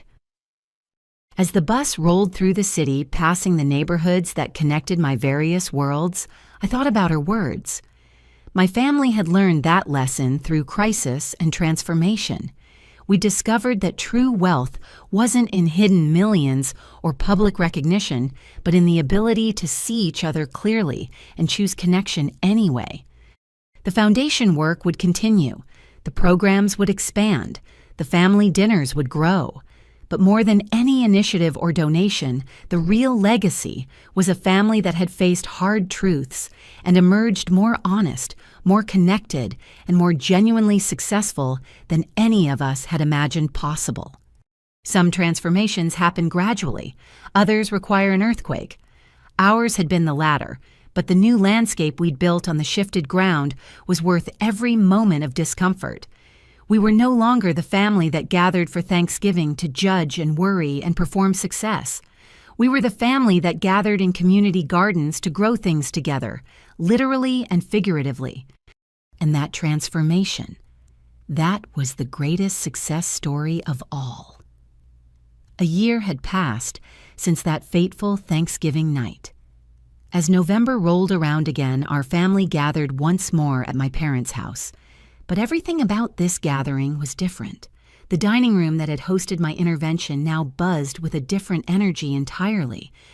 The table was larger, expanded to accommodate not just family, but the extended community we'd grown into. Tyler's star coding student Maria sat next to grandmother Betty, teaching her about the app they'd developed together. Sergeant Martinez and his family were there, his children playing with Ashley's newly adopted daughter. The boundaries between family and community had blurred into something richer. I arrived the same way I had a year ago by Uber to the bottom of the driveway, walking up in simple clothes. But this time, Tyler opened the door with genuine warmth instead of mockery. "Still refusing to drive, I see," he said, but his tone held affection, not judgment. "Some things don't change," I replied. "Some things shouldn't."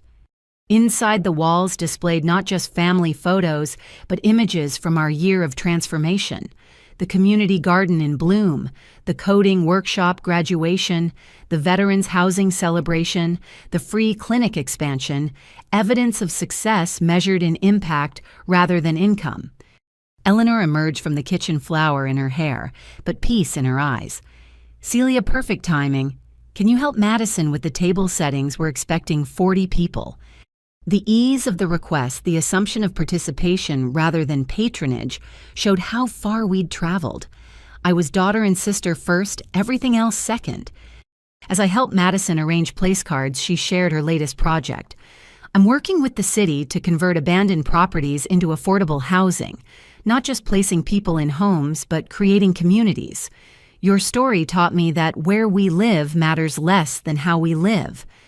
And who we live among," I added, placing Maria's card next to a retired professor who'd joined our garden project. Ashley approached with her daughter balanced on her hip. "Want to hold your niece while I help Mom?" The baby reached for me with chubby hands, and I took her carefully. This child would grow up in a family that measured worth in connection rather than possessions, impact rather than income. What a different world from the one we'd known a year ago. "She's beautiful," I said. "She's already wise," Ashley replied. "Doesn't care about my medical degree or my salary. Just wants presents and milk. Basic wisdom we complicate as adults." Robert called everyone to attention, tapping a glass with a spoon. "Before we eat, I wanted to share something. This time last year, we thought we were saving Celia. We discovered she didn't need saving, but more importantly, we discovered we did. We needed saving from our narrow definitions of success, our performative family dynamics, our conditional love." He paused, emotion thickening his voice. This year, I'm grateful not for what we have, but for who we've become.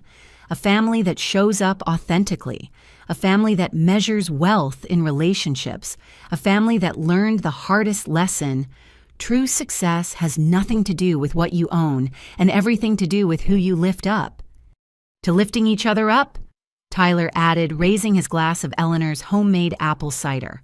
And to the sister who showed us that hiding in plain sight sometimes means living your values so clearly that others can't see past their own assumptions. Uncle Frank stood next. I want to add something. This year I downsized from 7 dealerships to 3. Best decision I ever made. Not because business was bad, but because I realized I was so busy managing success, I'd forgotten to live successfully. Now I spend half my time mentoring young mechanics who remind me why I loved cars in the first place. Success is a tool, not a goal. One of his mentees added, earning approving nods around the table. Jennifer, heavily pregnant with their second child, spoke up. Our kids will grow up with such different values than we did. They'll know that worth isn't measured in square footage or car models, but in kindness shown and connections made. What a gift. The stories continued around the table. Each person shared not their accomplishments, but their growth, not their acquisitions, but their contributions. The transformation was complete, yet ongoing, solid, yet still evolving. Maria, the young coder, raised her hand tentatively. Can I share something? Before Mr. Tyler's program, I thought people like me couldn't succeed in tech. Too poor, wrong neighborhood, no connections. But he taught me that code doesn't care about your zip code. And watching Miss Celia take the bus, even though she could buy 100 cars, taught me that choices matter more than chances. Choices matter more than chances, Eleanor repeated. That should be our family motto. Dorothy had been photographing the gathering, but now she set down her camera. You know what strikes me most about this year? We stopped performing family and started being family. The photos show it. No more posed perfection, just real people really connecting. As dinner was served, multiple conversations flowed. No single focus on interrogating anyone's life choices, no interventions disguised as concern. Instead, genuine interest in each other's journeys, challenges shared, and solutions crowdsourced, connections deepening over shared food and shared values. Grandmother Betty, now nearing 92, commanded attention with quiet authority. I've lived long enough to see fortunes made and lost families rise and fall, but this transformation from success as separation to success as connection, this is rare. Celia's billions matter less than the bridge she built back to us by risking our rejection. Not billions, Grandma, I corrected gently. Let's not exaggerate. Hundreds of millions, then.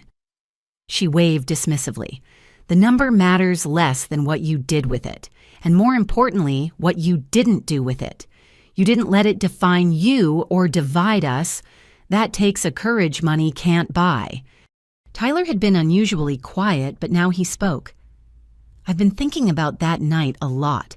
The intervention.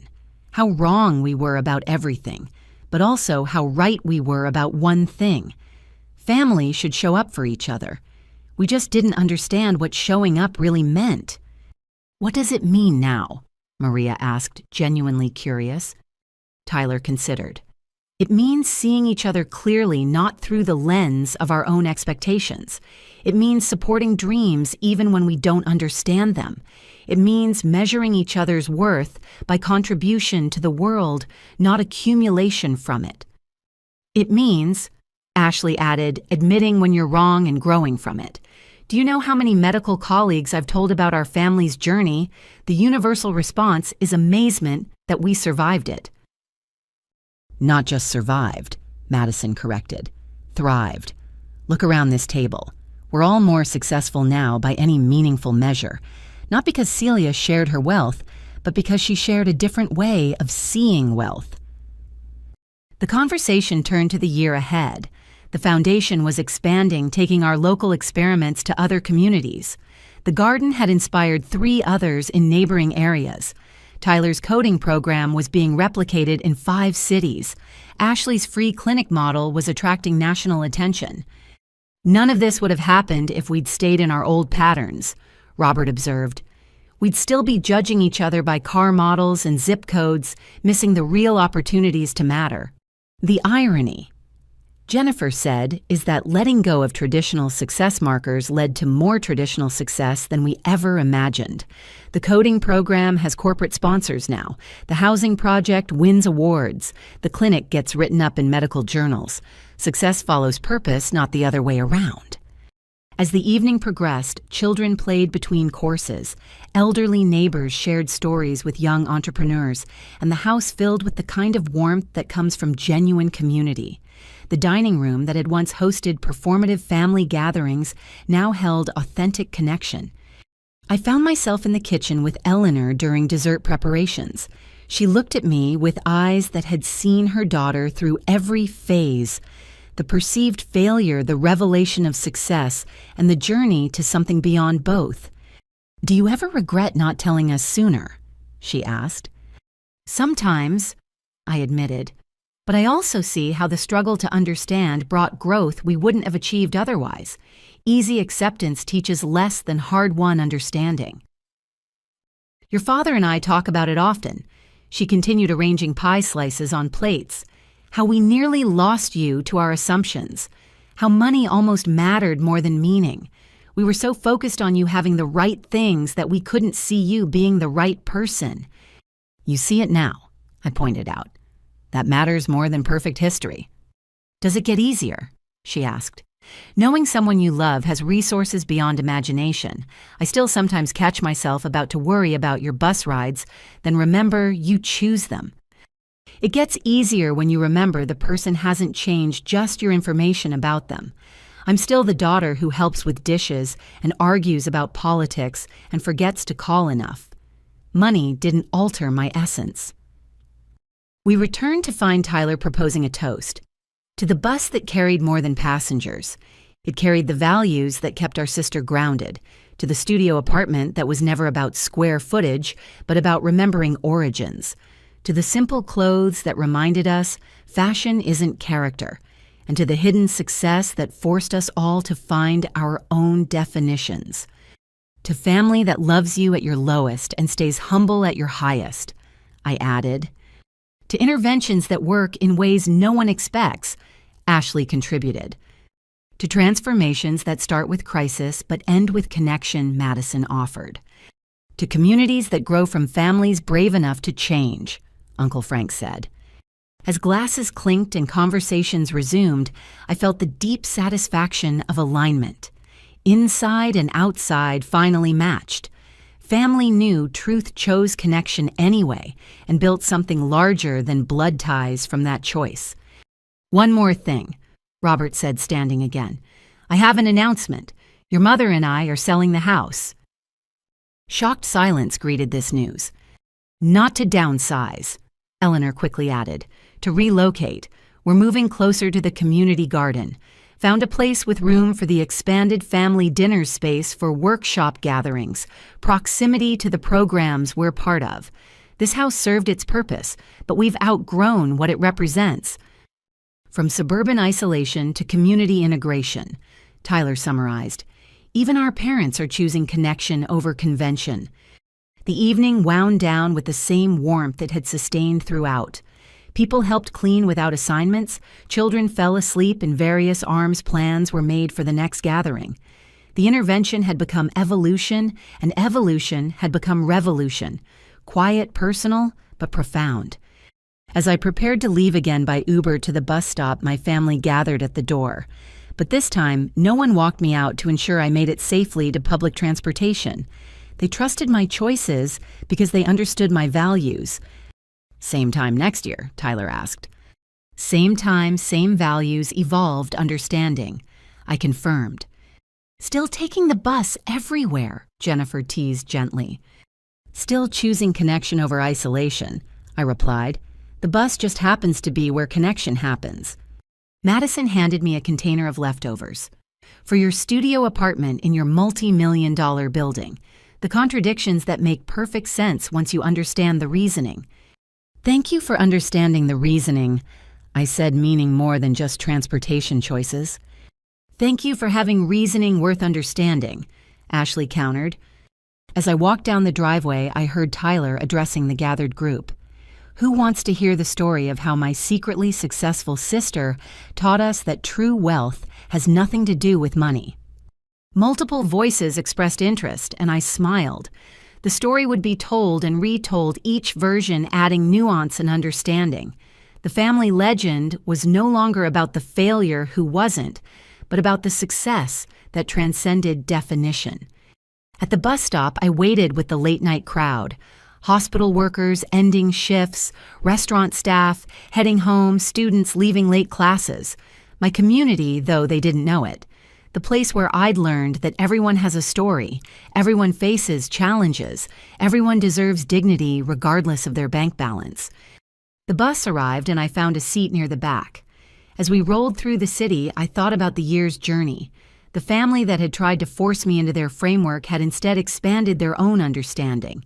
The intervention designed to save me had saved us all from the poverty of narrow thinking. Success, I'd learned, wasn't about what you accumulated, but what you contributed. Wasn't about what you owned, but who you lifted. Wasn't about separation from community, but integration with it. The bus rides kept me grounded not because I couldn't afford alternatives, but because choosing connection over convenience was its own form of wealth. My phone buzzed with a message from Tyler. Started writing the book, first chapter title, The Night We Tried to Save My Sister from Success We Couldn't See. Think it'll resonate? Truth always resonates, I typed back, even when it takes time to recognize. As the bus carried me home to my simple studio in my complex building, I felt the peace that comes from authentic living. The money remained growing through wise investment and strategic deployment, but it had found its proper place as tool rather than identity, as means rather than end, as responsibility rather than definition. The greatest fortune I discovered wasn't in hidden millions, but in family who could learn, grow, and choose love over leverage. Wasn't in Rolls Royces, but in relationships that survived revelation. Wasn't in Forbes features, but in facing truth together and emerging stronger. Some people spend their whole lives chasing success only to discover they've been running from connection. Others accumulate wealth only to find it builds walls rather than bridges. But sometimes, if you're very lucky and very careful, you can achieve success and maintain soul-build wealth and preserve worth rise high while staying grounded. It just might require taking the bus. Dear reader, if you've journeyed this far with Celia and her family, perhaps you've questioned your own definitions of success. What really matters? The car in your driveway or the connections in your life? The size of your house or the size of your impact? The numbers in your bank account, or the number of lives you've touched? I'd love to hear your thoughts in the comments below. And if this story resonated with you, please like and subscribe for more narratives that challenge us to think beyond conventional success. Share this with someone who might need reminding that worth isn't measured in wealth, but in wisdom, connection, and the courage to live authentically. Thank you for reading. And may you find your own path to success that enriches not just your life, but the lives of those around you.